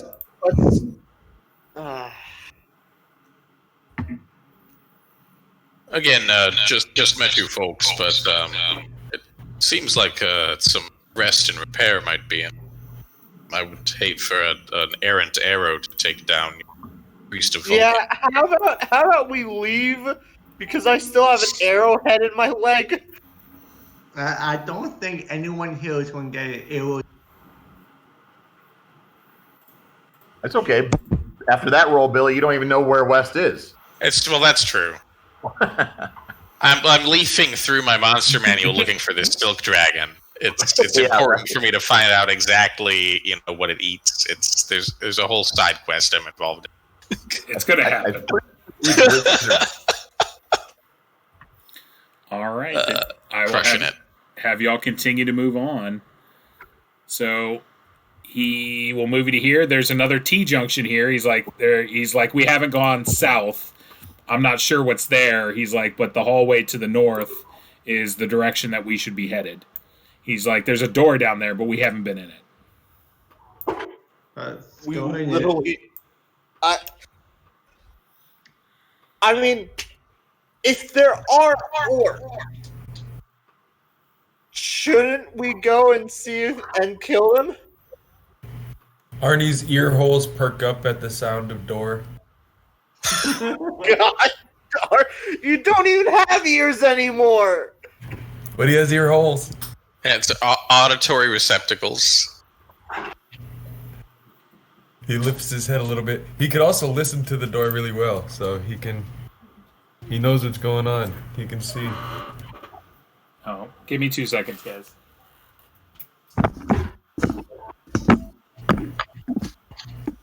So should Arnie go and listen at the door, or what should he do? No, you don't say bye. It's time to go to bed. So you say. Night night. Do you love that? Do you love that? You guys want to just leave and heal up? Love you too, buddy. Night night. That could work. All right. All right. So sorry, I was telling my kid good night. What are you guys planning on going to the door or going down the hall? Going to the unexplored room. The unexplored room. Okay. Sure. You come upon a door. It is there. Would you guys like to do anything in particular? Arnie would like to listen to it at first. Okay, you want to listen? Wow, you're not breaking back this down the door. What happened? All right. Arnie says stand back, and he needs a Hold chant. on, He hold needs on. a chant for Arnie. Before Arnie kicks a door in, would anyone else like to do anything? I want to make sure they have the opportunity to do anything they want to do. I'm just gonna ready my cross launcher just because bad things always happen when Arnie kicks in a door. Okay. Anyone else? I'm going to ready my crossbow. Okay, so crossbows are being readied. So the dwarves. Vance hasn't had a smoke in a while, so he's going to stand well back behind all the other weapons and see if he can get a light. The dwarves basically are back here. They are guarding this T-junction to make sure you guys don't get ambushed. Sound like a thing? Sure. All right. Yeah, I tell them before we move down here that if there were any orcs, I would call to them just so that they can possibly kill some orcs. Okay. All right. So Arnie, are you going to kick the door in? Yep, he needs a chant. He needs to get a chant going. All right, guys, let's go. Arnie. Fail. Okay. Hey! So that is a door that has been kicked in. So you open the door, and it reveals a lovely room. And in the room, as soon as you kick in the door, you get a waft, basically, of a smell, basically, of something cooking on a fire. You guys haven't eaten in a little while, so your stomachs are a little growly and hungry. And as you look into the room, you see it looks like it used to be an old bed chamber, so there's the remnants of basically like a 4-poster bed. But where the bed should be, the 4 posts are there, but the mattress and everything is gone. It's been torn asunder. And there's like a dresser in the room that's basically like cracked and broken in the middle. And there's a small fire in the room, and you see there's like 5 humans basically sitting around it, spinning a spit, and on the spit is another human, and they're just like spinning a spit basically at people. As you guys come in, they like turn and look at you and like, and they have like these wild looks in their eyes, like they aren't right in the head. And they're looking at you like you guys are venison. Long pig. Let's see if we can right those heads by filling them with silver steel balls. All right, so let me grab players. We're going to put you in. The succulent smells of man flesh. Arnie wants to tell one of you guys to yell to the dwarves because he can't speak that. We're going to use this as a map. So go ahead and put yourselves in. The top right corner, right?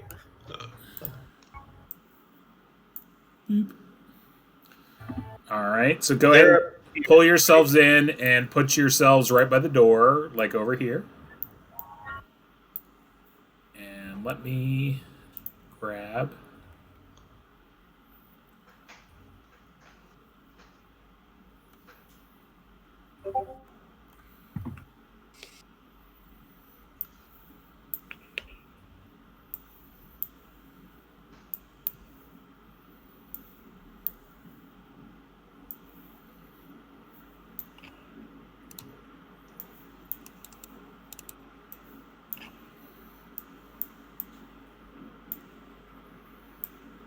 Okay. And let's do it. All right, so we started with Horus. Billy, go ahead and roll initiative. Just roll a d6 for me. Get it. Hey, I've got a theme going tonight. I don't know if y'all have picked it up or not. Did mine roll? It says rolling dice. It sounds like we're going to have to call it Billy in the roll. Yeah. That's accurate, though. No, you should see my rolls before. You've been rolling like fire. Yeah. All right. So, yeah, you changed it. You changed like a trash fire. Yeah. Is anyone casting a spell before we move forward? Either of my two casters. Are you planning on casting a spell this round? Not I. Okay. I don't think you're going to, Horace. So, all right. It's simultaneous. I'll let you all go first, but, your actions will not deny them actions. Everyone had a crossbow ready, though. You can do it a pre-crossbow shot. Okay. Because that's how crossbows are at least reasonable in my game. That's a miss. Instead of just being flat worse. Yep. Instead of just being flat worse, I wrote an entire blog article about how we can make crossbows a little better. A little more reasonable. All right.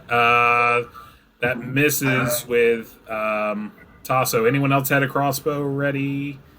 I don't think so. I think it was just you two. All right. So go ahead and you guys can take your actions, and then we'll go from there. So Arnie would like to try and move over here and hide in shadows if he can. Okay, you can move over there and attempt to hide. That is fine. If it's behind a pillar, he would. Yeah. Or over here, behind the pillar. That's fine. It's behind something in the room. Like I said, this is an abstract of the room, so that it's just a there's something in the room, piece of furniture, something, pillar, sure, something like that. All right, so you're moving over there and trying to hide. All right, and everybody else, what are you doing? I can move up to 4 squares, right? You can. You can move up to 6. Actually, no. Yeah, it's 4. I'm sorry. You're doing plate mail, right? Yeah. Yep. That's the fire right there. I'm gonna go though, and ready in action. Okay. All right, and Horace and Thondon and Vance. So, since it's like a handheld crossbow, can I reload it and fire it in the same turn? No. It's just like a crossbow. It's got to be reloaded. Then I guess I'm just gonna take out my sling and sling someone with it. Okay, go ahead.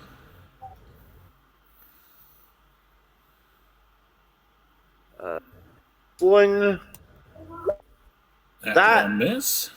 is bad. Okay, and I've still got Thondon. What are you doing? I'm just going to move up and have my sword ready. If they come near me, I'm going to swing a sword at them. Go and give them the business. Okay, Yep. that is the business. All right, and Vance, are you doing anything, or are you just hanging back? So these cannibal dudes, are they like naked cannibal guys with wily eyes and claw hands, or what's going on? They've got like makeshift shivs and broken like pieces of club. They are wearing the remnants of clothing, and they're like wild-eyed and snaggletooth and like pretty. They're not really communicating with words. There's more of grunts. So yeah, they're a little wild. Do those clothes have any insignia or anything on them? No, they're just like torn up crap. Okay. Well, that would have been us if it weren't for the dwarves. So, tragedy of sorts. No, Vance is going to hang well behind his expert martial companions, who he expects will make quick work of the naked cannibals. Okay. He will take a drag on his pipe. Tally ho, you all.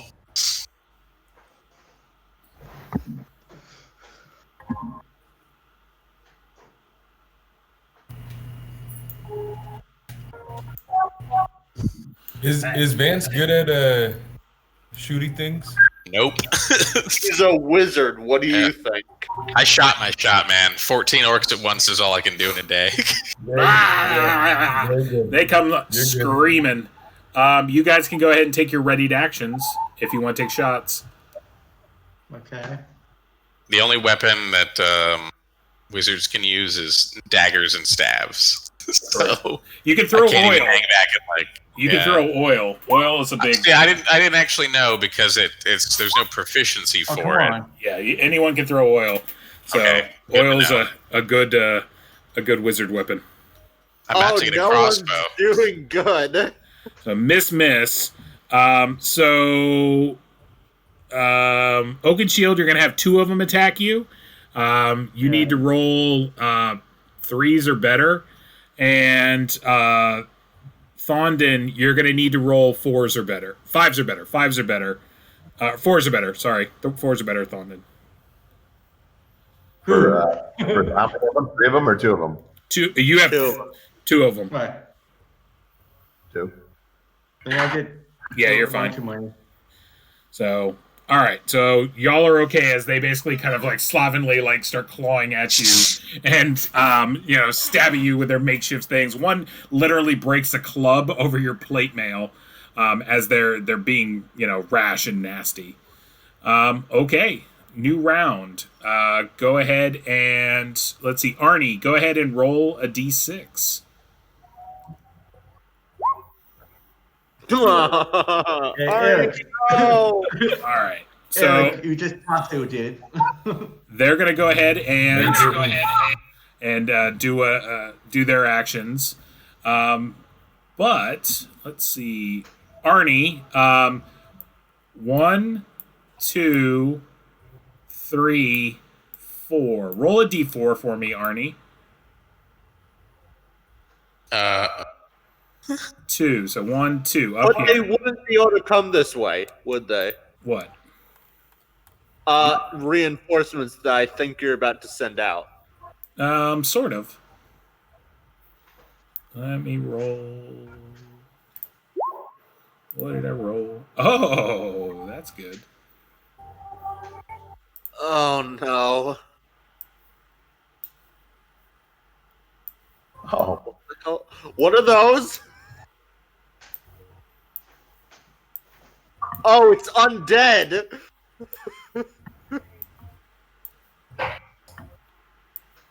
So, busting through the wall, like, attracted by the sounds of combat, come these shambling corpses that basically stagger out of here, that stagger out of the line. So much for dwarven construction. This place isn't. This place only has spots that were constructed by dwarves. Otherwise, it's very hodgepodge constructed. It doesn't look like it's up to code, is all I'm saying. It's definitely not up to code.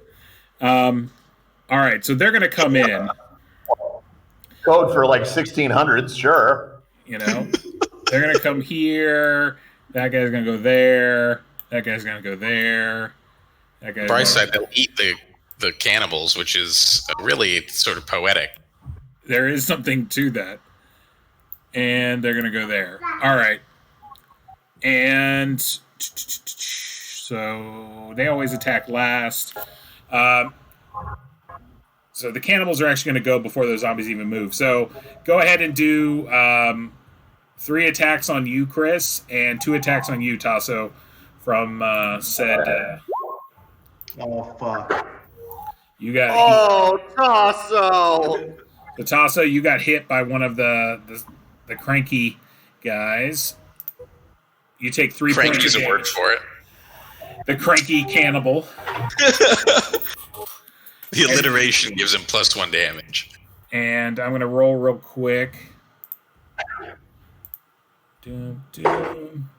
So the zombies miss eating cannibals. Oh, one more. They're not the best at attacking. Oh, that guy hit. Okay, so that cannibal gets eaten. Oh, that's good. Yeah, but then he comes back as a zombie. So yeah, that's great. The zombie thing takes more than a couple minutes, though. So that cannibal basically gets devoured by this zombie right here. Oakenshield, you have 2 zombies on you. Go ahead and roll. You will need to roll a 4 or better. All right, so the zombies do not get you. Actually, they should have gone last. Remind me that zombies go last from now on. I'll let you keep those because they missed. But remind me, zombies go last, Ryan. Zombies go last. Zombies go last. I often forget that zombies go last. Hey, Wine. Zombies go last. I know they go last. So there you go. Hey Ryan, zombies go last. Thank you. I appreciate that. All right, y'all's turn, jerkos. Real quick, Arnie, you are, for all sakes and purposes, you are hidden because no one is paying attention to you at this moment. Like, everyone, I was about to say. Everyone's attention has been drawn in this direction. So before anybody goes, Vance, boys, might want to beat a retreat. We'll just close the door behind us. Head on back up. Arnie was a step ahead of you, and he moved over here. And Arnie wanted to ask you. So what's your name? New guy. What's your name? He's already told us, Arnie. Yeah, but Arnie forgot.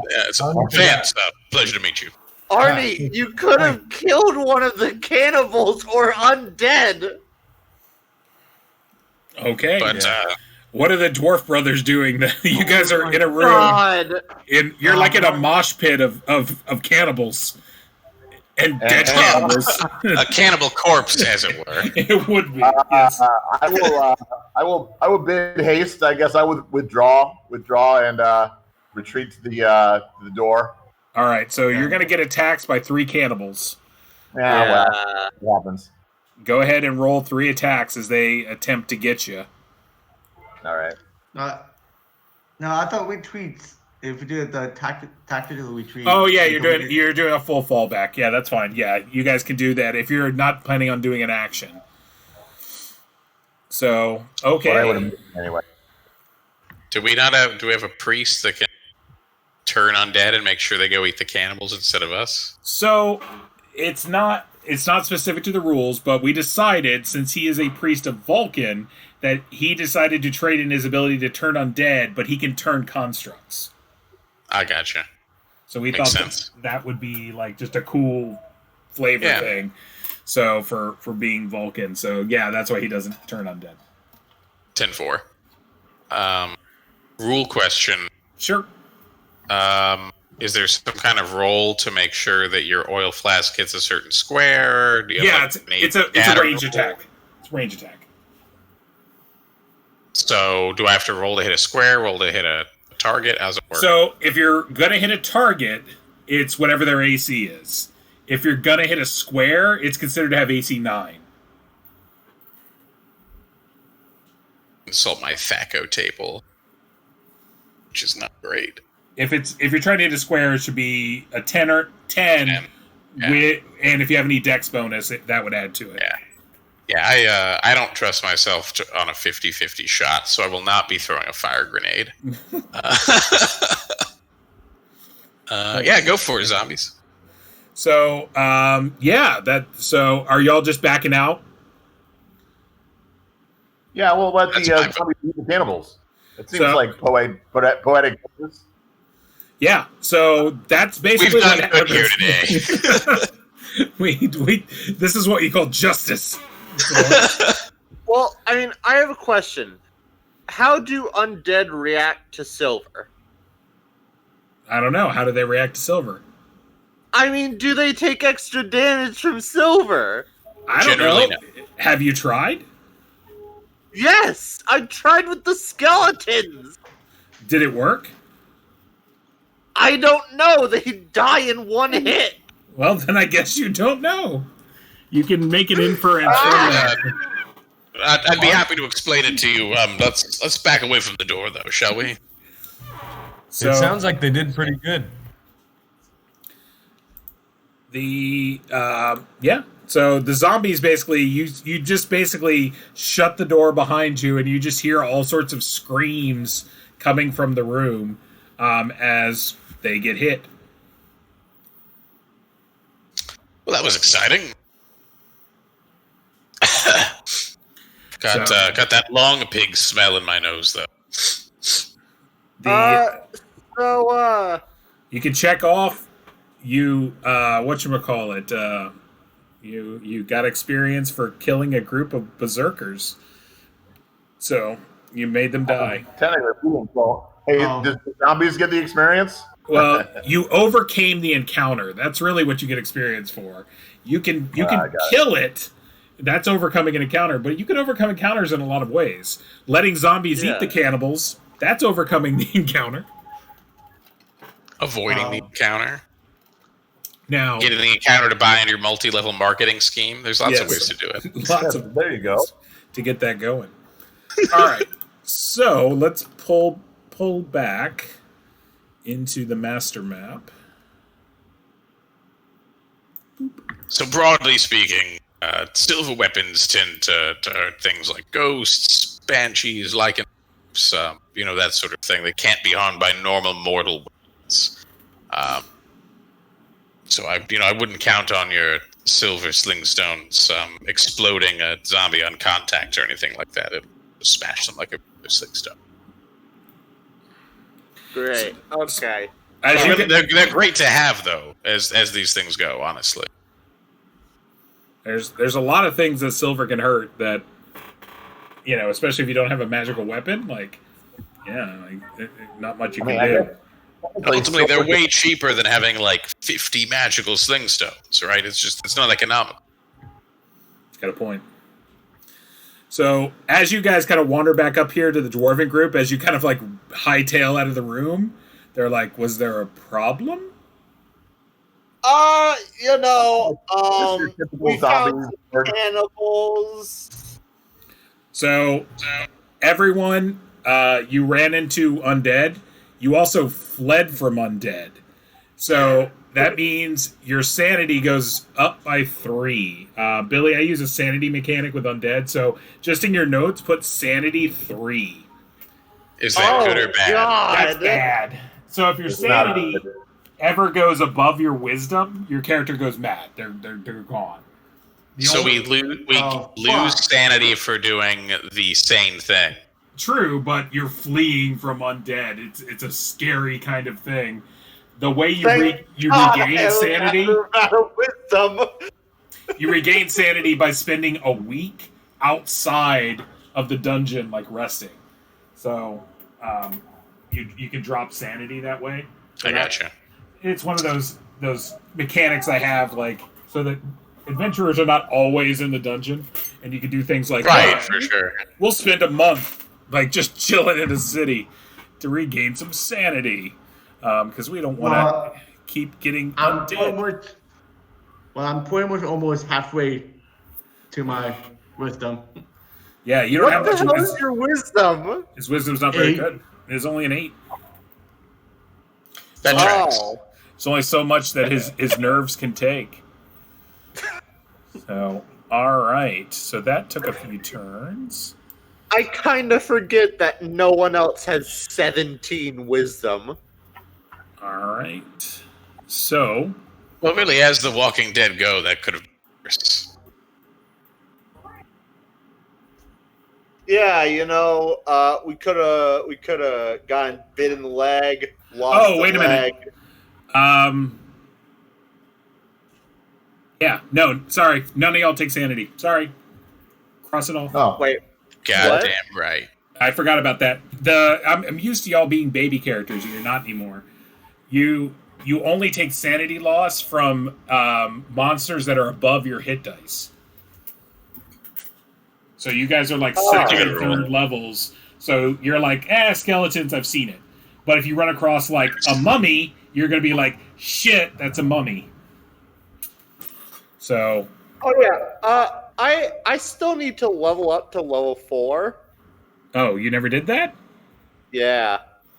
Oh, that makes a big difference. We'll do it right after session, but we're not going to do it mid-session. So we'll do it. All right. We'll do it after session. All right. Next time before game, remind me, or we'll do it after game. But if you have to do that, remind me before game. Okay. And we'll do that. All right. So you guys start moving up the hallway, and it's gonna be another famous T-junction coming up here. Oh yeah. Do you all, Snorri or anyone, what the hell is this place? There's cannibals, undead, orcs, kobolds, hobgoblin fort, necromancer, ancient. Like we're hitting the. I'm running out of cards here. Well, It's We like a can- stone hell. This we is our home. You know, you come What here. hell made of stone? the best way to describe this is an ancient king was a giant. I can say asshole, You right? can't say asshole. Okay, yeah. This ancient king was a giant asshole, and he just decided to, build a prison, experiment on the prisoners, do necromancy, be a big jerk in general. And And hopefully this is fill what's his left prison of it. tomb with ancient artifacts of immense power. This is what's left of his experiment. So the ancient artifacts of immense power things up. Yeah. I can take those odds. All right, onward then. Snorri will clarify ever so slightly. He's like, yes, his tale's true. There was a king, and the king was convinced by his mad vizier to put all of his political rivals here. They built their own prison, but in order to escape the prison, many of the prisoners kept going down, and many of the guards lost track of these people, and they built their own little societies in here. Eventually, the king was overthrown, and many of the people were offered to leave, but many didn't. They had become so crazed and so unheardly evil that they stayed, and they continued to work on this. This king lived roughly 800 years ago, so this place has been going on for a long time. Many denizens have used it as bases. Many evils have moved in and out over the years. So it is what it is. But it's already been plundered by adventurers for hundreds of years, or are we talking like, fat stacks of loot down at the bottom? I'm just trying to get an idea of what's going on. That's all. I would say if one was here solely for the purposes of gaining wealth, the farther you go down, the more likely people have not been. We right here are this is the opening chambers. This has been traversed by many a person, many a time. You're unlikely to find great wealth and riches here, but the further you go down, I would not be surprised. It's like a giant stone hell that's also a metaphor. It's also a metaphor. So so when you get to this T-junction, he will say if you go to the right, to the east, that leads to the crypts. That probably explains why there's some the undead is a little more in this area. And he's like, there's a large crypt area to that. He's like, but we're headed to the west to try to get you out of here. Ah, interesting. Well, I've certainly seen enough for today. Yes, back to the surface, I think. Yeah. Arnie agrees. So Another T At least junction. for some nose plugs. And South, I think, no? yes. That Oh is- yeah, we're going down now, right? Yeah, hold on. Why? Be good to me. He's like, there's an area a little bit up to the north. He's like, we went up there. It mostly was just a long hallway, from what we remember. And he's like, but we're coming upon the room. We're almost to where you want to be. Yeah. All right, so you guys are entering in here. So, Ryan, are you going to be mad if I write... Oh, I can't write on the map. Never mind. Just kidding. Yeah, on the map level. If you want to take notation on the map, I can write something. If you say, like, my character notes on the map something. I was going to say, like, crypts. I don't know if you can see my drawing. I guess I don't have drawing privileges. Oh, I can't see your I drawing. read. You drew in red, right? Why can't... Oh, it's because it's blacked out with Yeah. Fog of War. That's why Yes. I can't see it. Yes. So, Okay, I was going to write crypts and long hallway and those sorts of things, but I will come up with another method. Well, I mean, we're making a map currently, so like, yeah, your but characters if- are making map. If you ask me, I'll be like, oh, this is where he said it was. So I'll help with that end of it. I'm not going to be that big of a jerk on it. I'll figure it out. So no worries. So you're going into this room.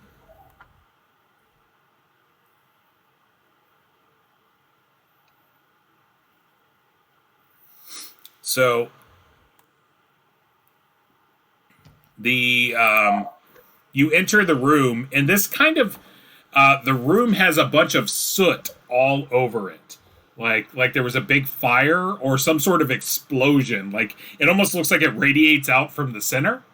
And against the wall in the light, you see like shadows, basically. Like people like look like they put their hands up, and it's just their like sooty shadow basically up against the wall. Like what is it? Like Hiroshima and Nagasaki, how like the shadows were burned into the concrete and everything like that.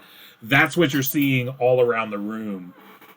You see probably somewhere in the neighborhood of like 10 to 15 like different shadows that have been kind of like burned into the wall. And you see Snorri like stroking his beard, and he's like peculiar as he's kind of like looking at the shadow. And you see him like he's like smudging it, like he's like pushing the soot around, like wiping it away on the wall, and like he looks a little disturbed. you know what Looking caused this? Well, either a fireball launcher in the roof is about to incinerate us, or a wizard was through here at some point. Yeah. Could Arnie look at where the blast originated from? It looks like in the center of the room, like, and Snorri looks at it, and he looks to you, the wizard, Billy, Vance, and he's like, when I came through here a few days ago, I smudged this one right here, and now that we're back, it's back to the way it was. No.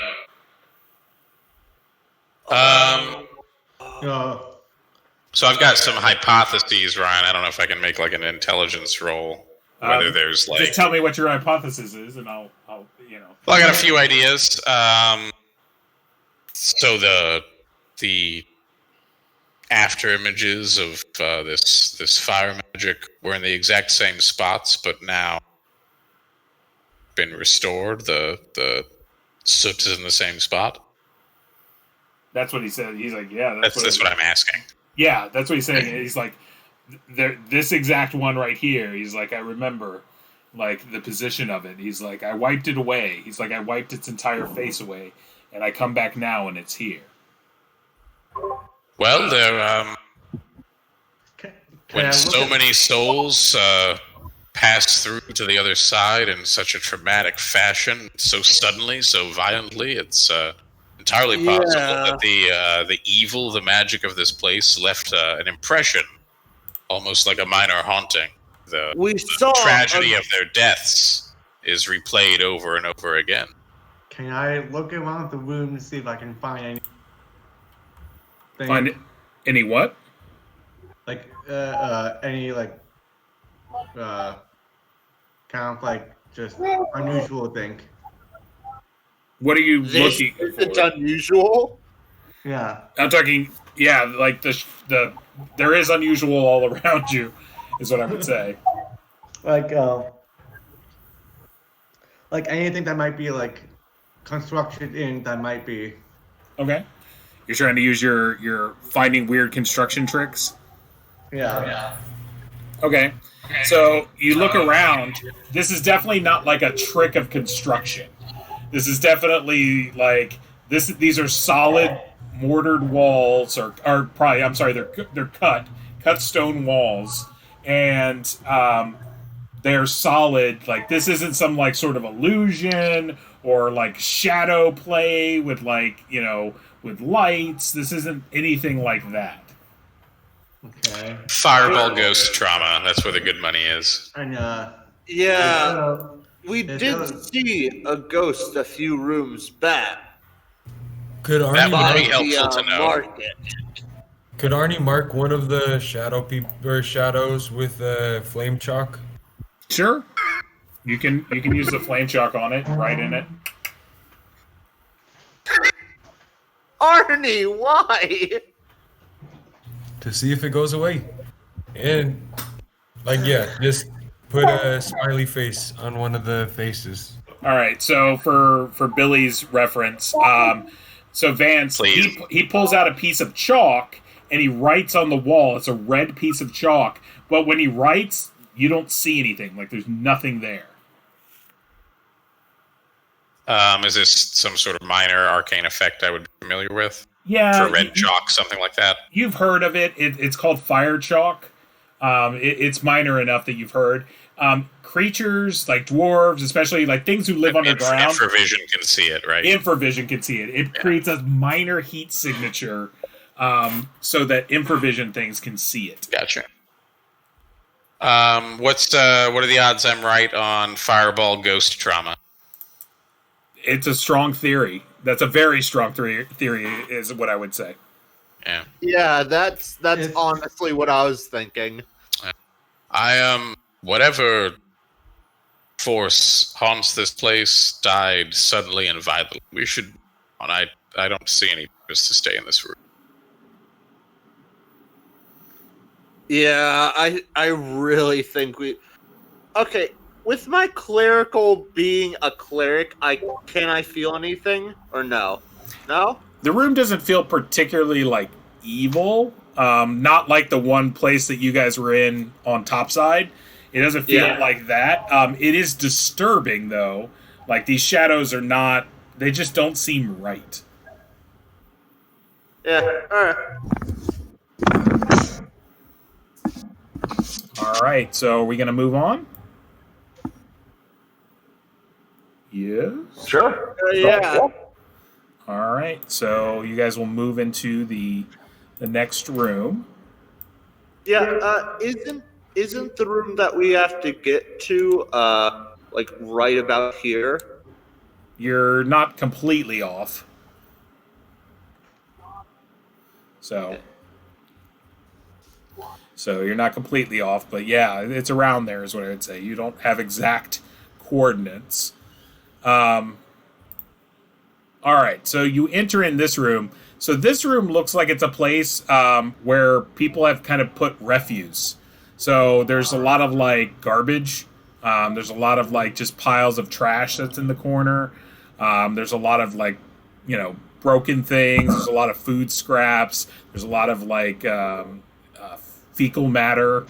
So it looks like this is a room where like people just put a lot of junk. And it's all over the room. You can like, there's like a path so you can walk through it, but otherwise you're walking in junk. Yeah. Walk on path. Okay. I do want to kind of be in a defensive position. I'm sorry, I didn't hear you on that one. What was that? I do want to be in a defensive position. Okay, so you're defensing up. So you're pulling the shield out and getting the sword ready. Yes. Okay, and then you guys are just gonna make your way through. Arnie wants to look around for anything shiny. Arnie, So do not look through the poop. So It's shiny. You're gonna go into the trash. Not into it, but like along the path. All right, so you're looking into the trash, correct? Yes. Okay. All right. Let's see. And he gets sucked into the trash. All right, And Arnie. Arnie, you're gonna get attacked 3 times. Yep. Ouch. Actually, yeah, no, this is what I'm doing. This is how I'm playing this one. So Arnie, you reach your hand and you start like fiddling around in the trash, and you hear like a hissing noise, like a, That's it. One. and you feel basically like what is it? A strike upon your hand. One more. And you get you basically pull your hand out and it pulls a snake out with it, like a spitting cobra, as you've been bit.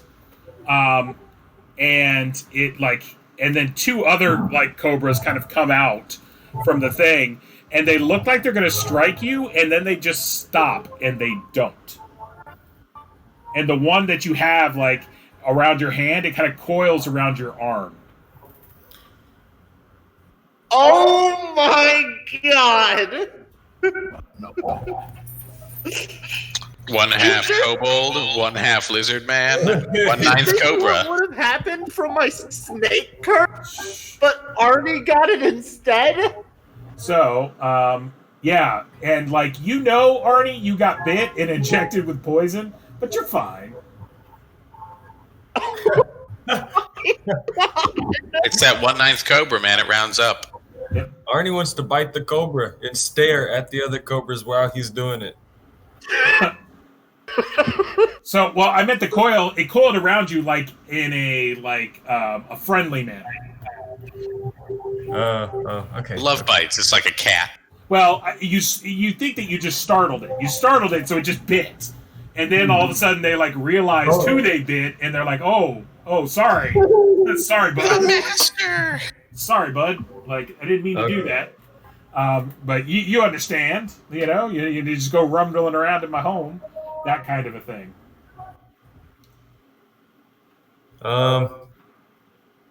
And the snake like looks at you and he's like, Arnie has. he basically, the snake like starts hissing, and it says like, it tells you like, I apologize.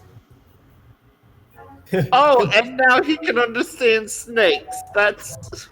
He might be a parcel tongue. Like, I'm just saying. He's Ophidian in nature. All right. Is he about to get a war snake? I don't know about a war snake. The snake will like start slithering and crawling back down, and they like, they give you kind of like a pause, and then they kind of return back into their home. Arnie says, "Wait, come back to the one that bit me." Well, while he's like slithering away, if he could.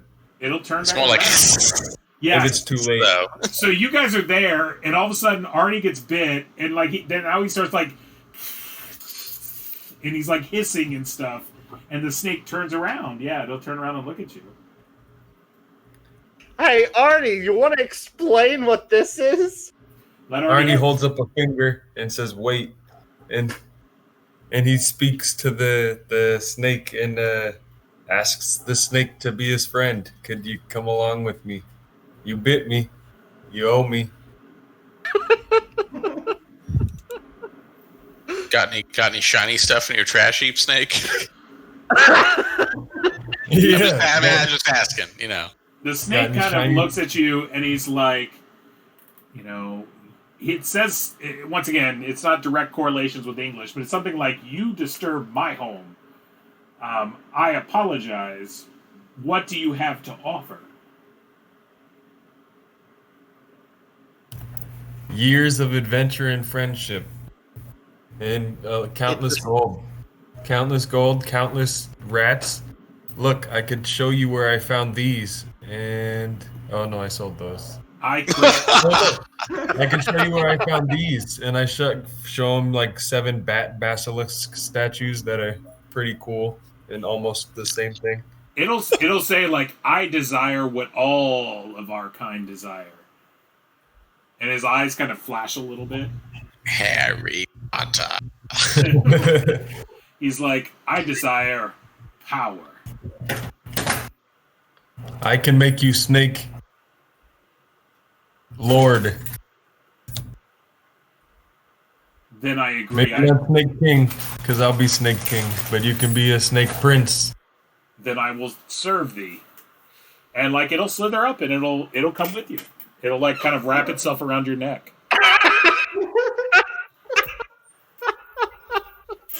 At least until a more powerful snake comes along.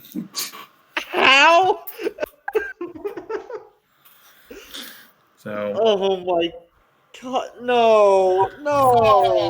Yes. Greetings, Snake. What is your name? He looks at you. He's like, we generally have no names. You may name me. You shall be named.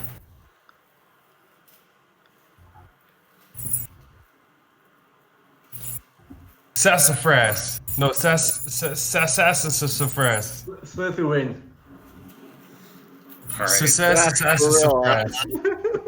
So Voldemort, are you ready to go? Let me see if this. Okay. All right. Are you guys ready to go? After you see this impressive little display. Yeah. Let's leave. Okay. So.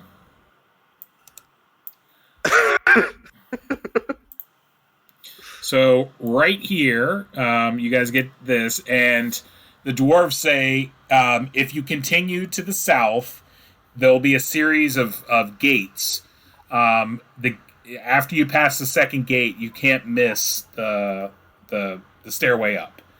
He said, at this point, we're going to depart your company because we must honor our commitments and we must venture deeper into this place. But maybe fate will bring us together again. Farewell. Master Snorri, my house owes you a debt. It shall not be. He's like, we might call upon that debt someday. Master Procurer. They shouldn't call upon my father, though. He's the one. He's the one with always snap it up if I can. With the money and the power and the things. He's like, smaller debts. I'm your man. He's like, we might need your knowledge soon enough. We will find you if we need you. And then they look at the two dwarves and they'll talk to y'all. He's like, cousins, remember, like, part of our mission here is an honor duty. If you can, we would appreciate your assistance whenever you are able. Will do, and may the forge be with you. May the Forge Father also be with you. Oh my god! And they're going to go wandering off. They're going to go back the direction that you guys came. Wait, before they leave, can we trade map info? I'm going to say you guys did that along the way, so that's fine. Okay. Yeah, so the maps you made along the way. that was what you did the whole time. So, as you guys kind of wander to this T-junction section, as they kind of go from you, there's a post in the middle of the section, and basically it's an arrow pointing this direction, so pointing west, and it says, "Duh Dragon's Den. No, we are not fighting a dragon. What script is it written in, Brian? It's common, so it's in common. It's just in like a foul common. It's kind of a cockneyed common. The Dragon's We are Den. not fighting Dragon's a Den. dragon. Duh, Dragon's Well, Den. Easy enough. South it is. I suspect the Dragon's Den is literal in this case and not like a fancy name for a brothel or something like that. So, Can we see something inside that room? You kind of shine the light in. It starts going into a cave system. It's a dragon's den. We are not going to fight a dragon. I just wanted to see what dragon it was, but we can go. It's a cave system. To the south, you see there's a set of gates, like they were saying, and they are made out to look like an ogre's maw. Like, so an ogre's mouth, basically, like, open wide, and you have to walk through, like, this ogre's mouth that's been carved out in pretty decent relief. Wow.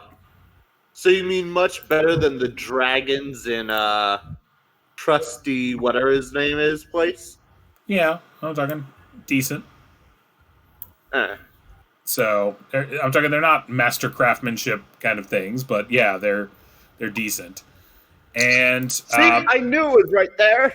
When you were clicking, Wow. it was off to the side a little more, but yes, you see the stairwell basically that heads back to the surface. oh, is that daylight? Let's leave. No, please. certainly not at 7:30, but it could have been daylight.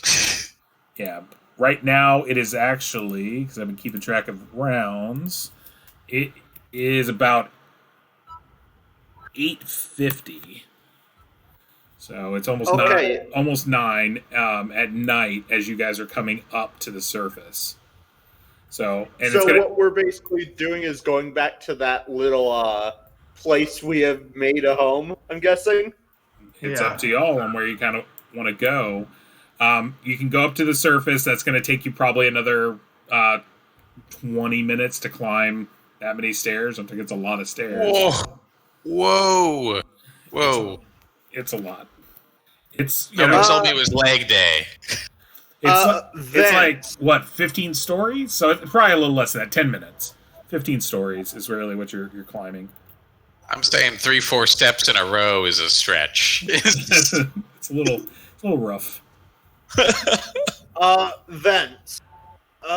Would you like to accompany us, at least until we get back to town? Well, I was about to ask you all the same thing. I'd be loath to travel alone in this trackless wilderness beset with slavers. I was actually headed toward Ironguard Mott.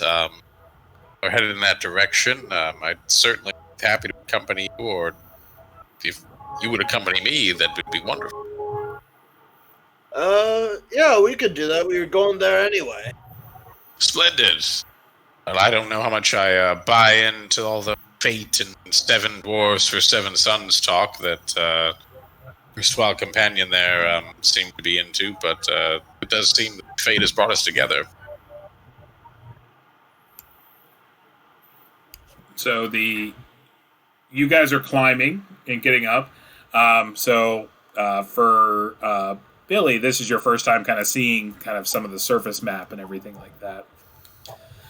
So this is like a box canyon.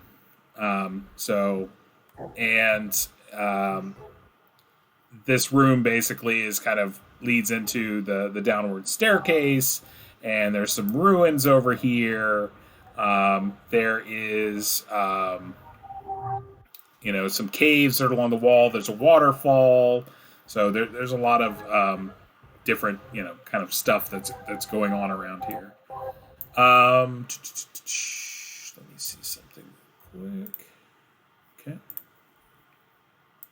And this right here is a whatchamacallit, a switchback trail that goes up the side of the mountain. This thing down here. Okay. Yeah, it's a switchback trail. All right. All right. So where are y'all headed? We're headed back to that little area that we have labeled home. The little, yeah, okay. I got you. Okay. So you guys start moving out over here. All right, Arnie has a name for the snake now. Okay. Imperious. Okay, so Imperious will work. That's a good one. So, do I have... The old single entendre. I like it.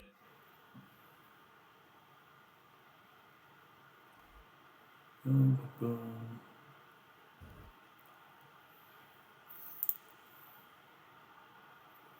Okay. So, as you guys are walking, you guys are kind of walking along like a path, basically. Go ahead and who has not? Arnie, go ahead and roll a d6 for me. Oh no! I trust Arnie. Look at that, crushing it. Okay, so Thanks. you guys There are you going go. to hear it before it happens. Uh-oh. That's always, a good thing, right? Is the bear shit in the woods? Is that what it is? Bear shit in the woods. All right. I know it sounds like last time there was a bear involved, it didn't end well. Oh yeah, that was not fun. So this is kind of a rough sketchment. Go ahead and pull your characters in down here, unless I haven't revealed.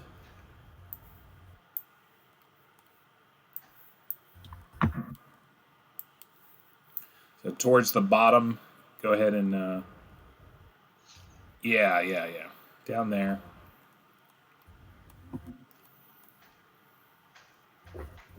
I feel like I stole this exact same map one time. Sometimes I don't think I steal them.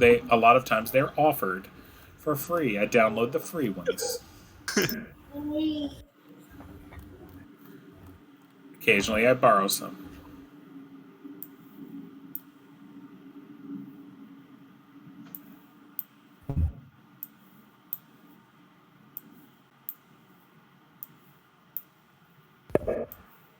Oh, that's a lot of men with eye patches. You recognize these guys. Yeah, they're the guys who attacked us! And Uh, then we attacked back. yeah, well, it's sort of, yes. The eye patch octuplet gang. We meet again. Basically, they're these guys who wear red, and they tried to rob us. All right. We killed a lot of them. So Some of them. you guys are basically walking I think down, it was- walking down like the pathway, and there's a bunch of them that kind of run out of the woods and kind of they're trying to keep their distance away from you, but they're going to start firing bows at you. That's what they're doing in this situation. So I'm sorry, Ryan. Say again. So we're heading down the path. Are they running away from us? they're Or trying to like- they're trying to stay away from you, like because they have bows. It's like so. I got you. Okay. They're trying to keep their distance. Is really what it is. I got you. I got you. Do I have everyone here? Is it just 4 of y'all? Am I? I'm missing Arnie. maybe. Arnie, where are you, bud? We need an Arnie on the board. So they are going to go ahead and try and get some shots in, basically. But I'm going to go ahead and roll initiative. Chris, go ahead and roll initiative for the group. All right. Middle of the road.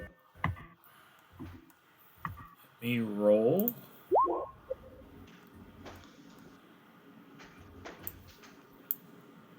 I keep doing that. There should be... There we go.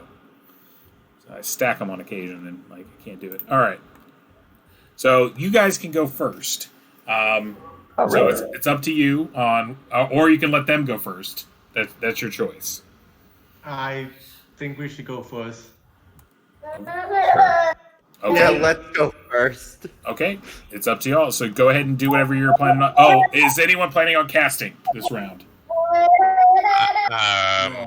Unless they're obviously about to loose arrows directly at us, I was going to try and give them the old ho there. Okay, so you're going to try to have a conversation? And I mean, unless there's an arrow actively flying at my face. I mean, yeah, there is. I'm trying to all right. Normally, there would be maybe some chance for conversation, but there's a history here. So there's a history here between these groups. So they're not here to make conversation. They're here for blood. They're the Cowboys, and we're Doc Holliday and Wyatt. Yep. So I'm moving. I'll be your Huckleberry. over here. All right, so you're trying to take cover? Yeah, and Okay. trying to hide behind that tree. Okay, that's cool. That's good. What are the rest of y'all doing? Yeah, that seems like a great idea. Big, beefy cover. I think. Can you Arnie? move that far, Arnie? Arnie can. Arnie wears chainmail. He doesn't wear plate mail like you guys, like you little trundlers. I think I'm gonna take cover behind this tree, and can I fire a crossbow to them? You can. Yeah, I'm gonna fire my. You're going to be at long range, so it's going to be a -1. Alright. And it's a pellet launcher. It's not a crossbow. Yeah, cross launcher. That's not going to do it. And Vance and Thondon. Gotta cogitate for a second. I'm going to take cover as well and do crossbow. Okay. So if you're going to fire crossbow, you can only move your 30. So you're 6 spaces. 6 spaces. Okay, no problem. Yep. 1, 2, 3, 4, 5, 6. Okay, perfect. I'll go right here. Okay, you're going to take a shot? Yep, sure. 1 second. This is the first time I've ever fired this. There it is. Same shit though. Here we go. You said -1? Yeah. Crossbow, you're 0. Crossbow has good range. Oh, 0. Yeah. Okay. Yeah, it's got 160. So no, though. And Vance. These bandity type dudes have short bows. Yes.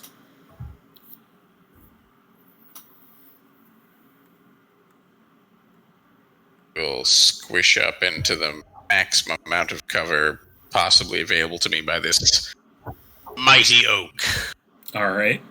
So they're going to loose arrows at all of you. So everyone's going to get 2 shots at them because I got 10 guys. But since you guys are taking cover, they're only going to hit if you guys roll a 1. That's all they're going to do. They're not the best shots in the world. So basically, it's that if they get a 20 kind of thing, they will hit. So everyone roll 2 attacks versus yourself to 2d20. Just don't roll a 1. Shit. Oh, come on. Oh! Okay. A nat 20. Okay, everyone's not hit. The nat I got hit. You rolled a 1? I didn't see a 1. Oh, you did. Yep, you got tagged. Right in the hero spot. Yep. You What take. does the nat 20 do in ranged? So what I'll do for nat 20 in range is since you do the, I'll allow you to, you just do really well this round and reload your crossbow quickly. Oh, okay. Does that work for you? Yeah. All right. You take 1 point of damage. Basically, it just nicks you. You're a little more in the open because you're trying to take some shots at them, so they're able to to get one in on you and clip you. All right. And let's do the next round. All right. Horace, go ahead and roll for me. Oh, no. Oh, that Right. wasn't that bad. Do you guys want to go first or second? First, obviously. So Real quick, if I may, who's like the charisma character, like the party face? Me. So, how far away are you? Pretty close. I'm right here. Yeah. So, I will. Horace! I'm gonna cast a spell. Give them some big to do about your mighty wizard killing them if they don't flee. What?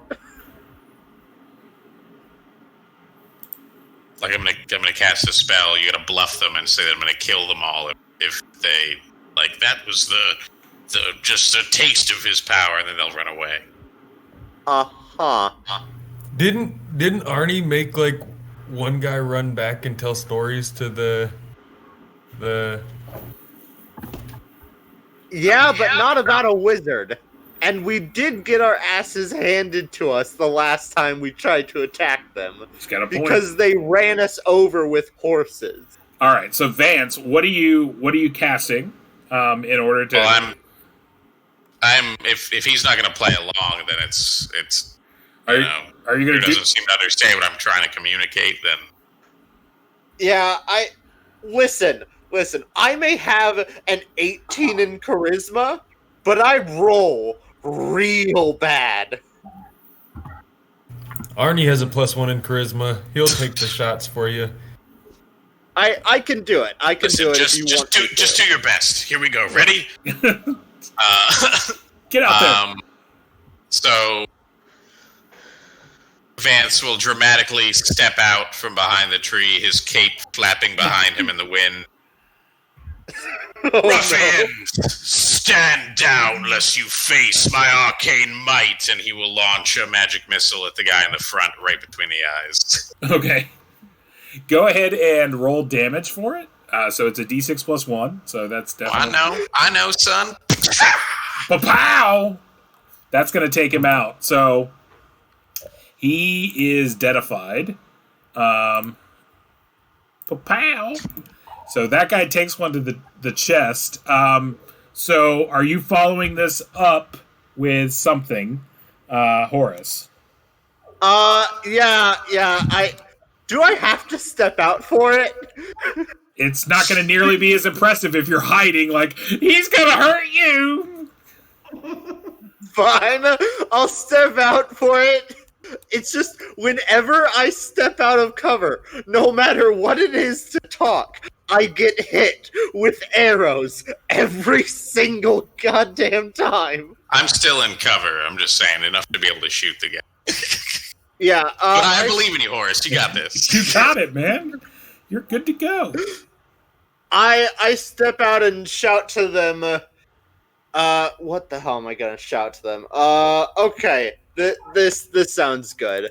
I would honestly run if I were you. He's dangerous and he's threatening our lives. Okay, that's like he's in charge and he's gonna kill everybody. He's a psychopath.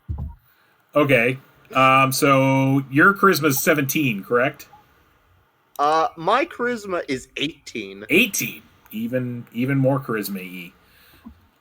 And then I'll get the bonus. Okay, so they basically have this. Everyone else can do actions. Anyone else want to do an action? This happens. Yeah, I'm gonna move and reload. Move and reload. Alan? So Yeah, don't let it stop you from killing them. I'm just Arnie wants to move up and try to hide in shadows. okay, so you're hiding. The group of them run. They're like, "Oh shit!" Like, "Oh shit! Wizard!" And like you hear them, they're like, "They got a wizard! When did they get a wizard? I don't know when they got a wizard. Like, they got Tom. Like, damn it!" It's Tim, but I'll let it slide. Killed Kenny. They killed Kenny. So yeah, they run off. Like they're thoroughly impressed by a wizard. They were planning on just like shooting some arrows and then just running away, and then you like blew one of their friends' heads off, and they're like, well, maybe we should just run away. And I can totally do that more than once. Trust me. You don't even know how many times. How many onces I can do that. So Ugh. let me go back over here. Everyone's okay.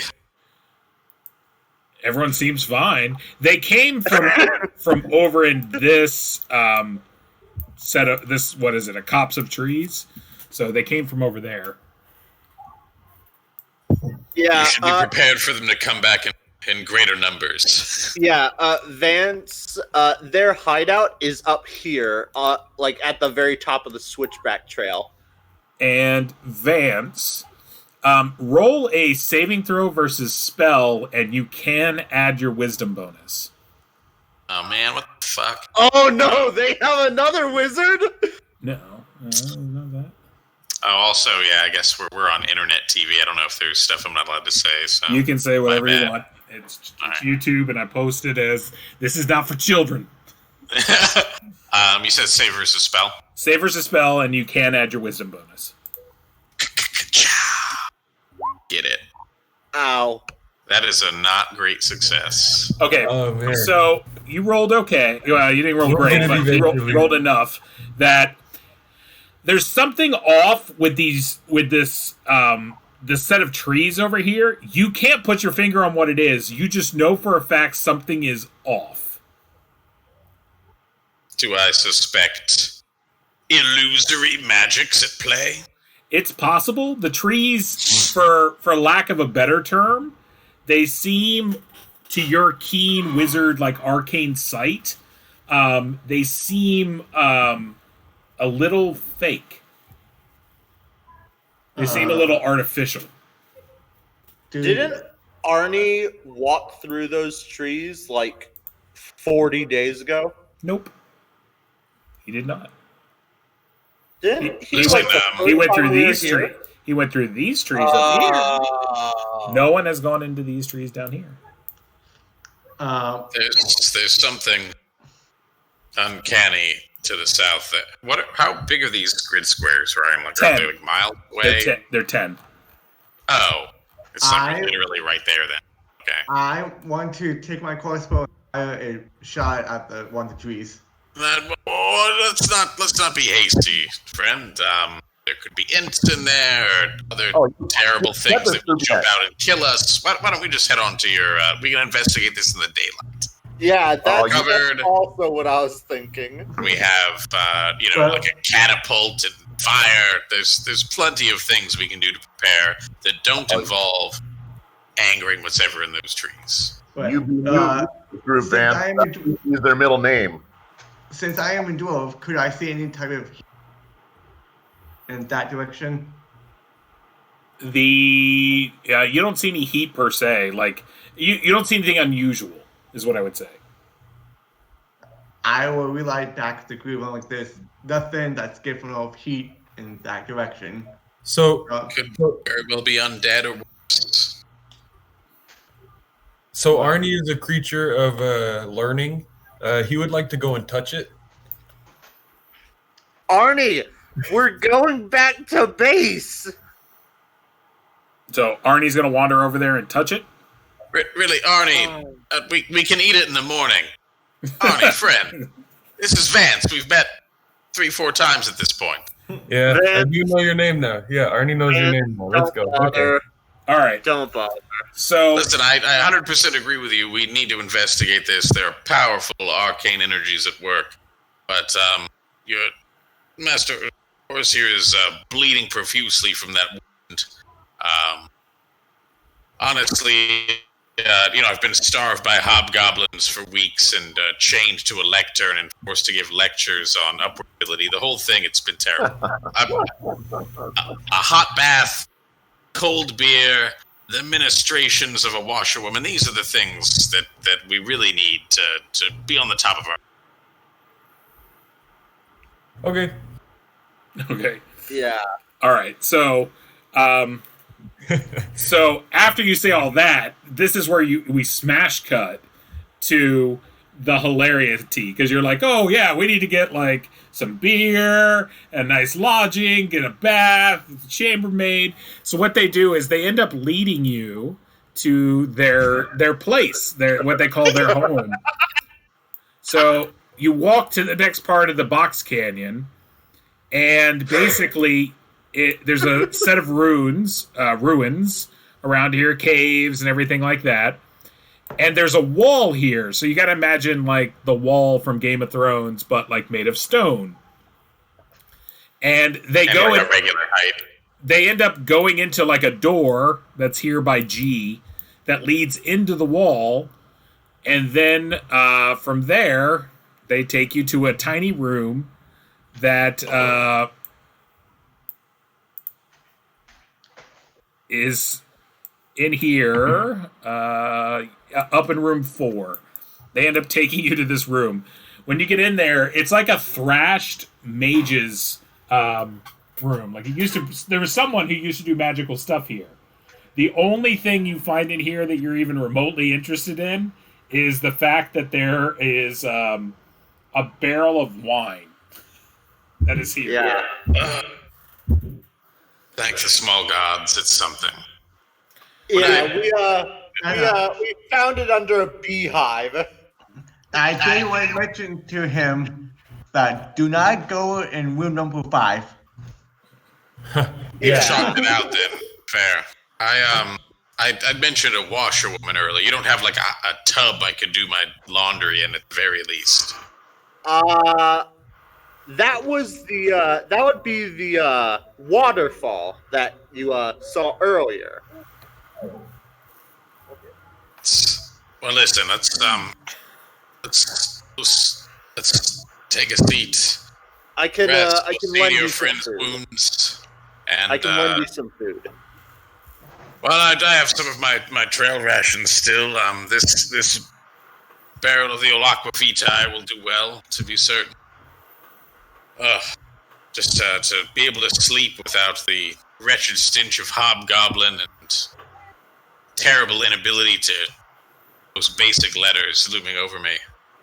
It'll be a gift. You know, they were so excited when they finally learned all 11 letters. Yes, all 11. I will say, in this room, there's it does light up a little bit for Vance, because there's script that's been written all over the walls, and it lights up kind of in an arcane. It's an arcane language. You read magic, so these are arcane scripts that have been written into the walls. Whoever was in this room was probably very powerful in magic, but was also probably a little bit insane.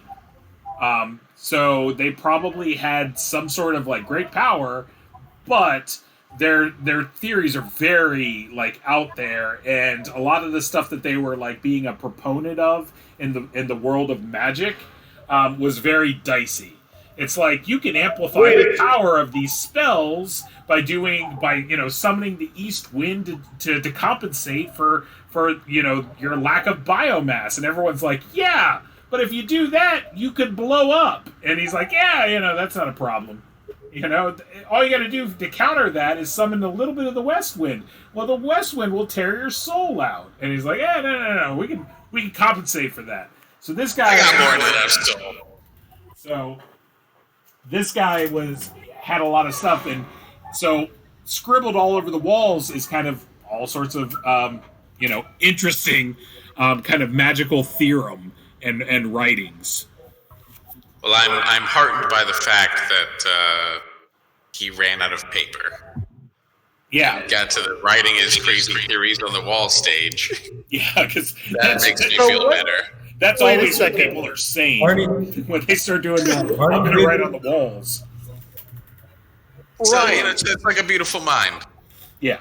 Ryan, are you telling me that this poor, whatever it's called, back in town, is trying to decipher the ramblings of a mad wizard? Yes.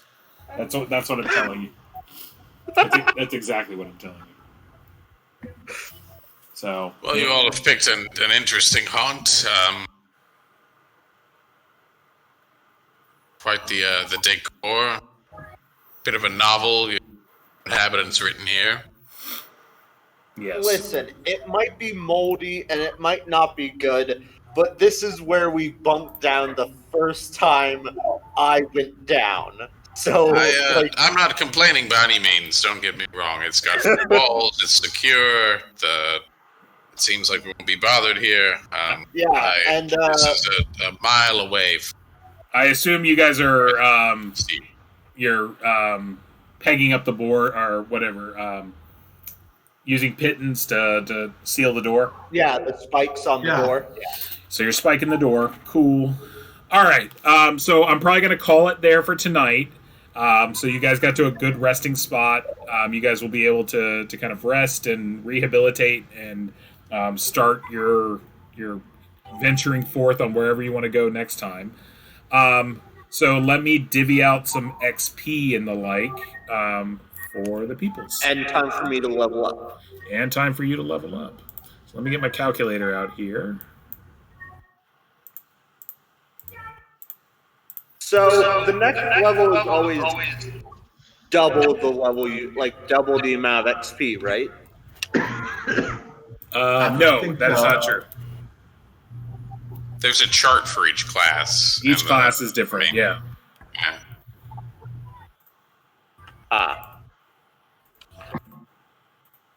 Oh, Arnie wants to pay back Horace and Oakenshield, I think it was. Yeah, Oakenshield and Horace, 50 gold each. Yeah, that would be something that you should do. Yeah. 50 gold to both of y'all. You know, I still have this one Electrum piece that I really need to get rid of. That's all you got? No, I mean, I do have like 300 gold, but I still have one Electrum piece. I'm talking about the electric piece. Yeah, I still need to get rid of this one Electrum piece, and it's like... I got more. Yeah. So can I speak to this snake a little bit more? You can. Is it a cobra? It's a spitting cobra, to be precise. We have so much in common. So I thought that it would take a knack to you. But give me a second. Give me a second. I'm doing calculations. I'm doing some math. So boom, boom, boom, boom, boom. That's good. That's that. So we had them, and...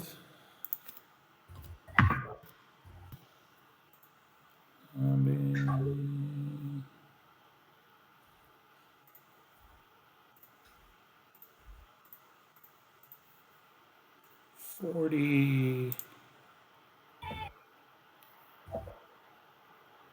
There's what, 5 of you now? Yeah, 5? Yeah. Yeah. So everyone gets 210. Ooh. And if you've got a 10% bonus due to trait, make sure you add that, because that'll add, 21 more.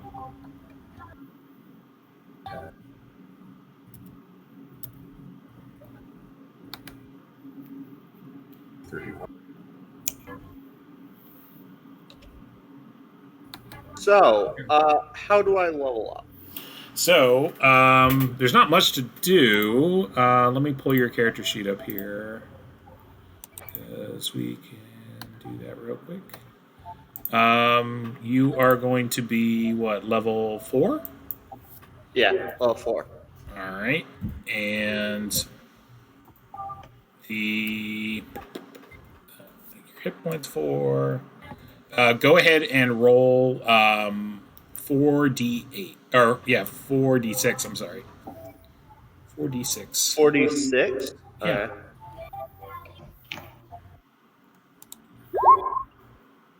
Oh, that is much better than what health I had last time. 18. Nice. So, yeah, you have 8. So your hit points now, your max is 18.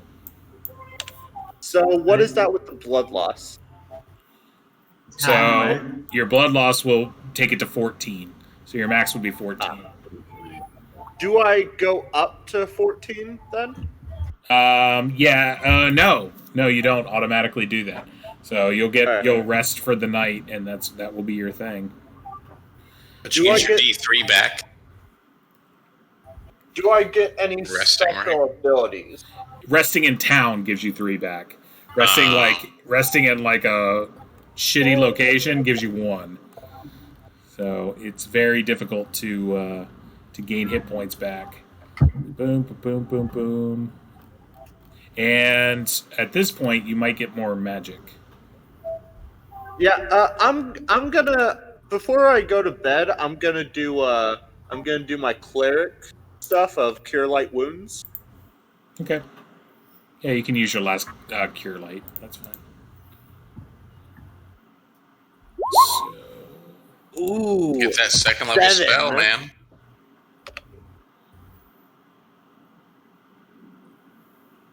Ooh, I'm back up to max. Well, 14, but you know. what is it? Clerics have such weird spell progression. Your spell progression doesn't make any sense. Do I get anything by getting to level 4 or? Yeah, You get a second level spell, dude. Ultimate power. You might get a second level spell. I gotta double check. Because clerics I'm go. looking at it right now. Oh, you are? Okay, so it is a second level? Yeah. Okay. Yeah. So I was trying to pull it up. So yeah, you can get a second level spell now. So you'll have the spells you have, plus you can get 1 more. So let me. Oh, nope. Crap. Jumped out of the game.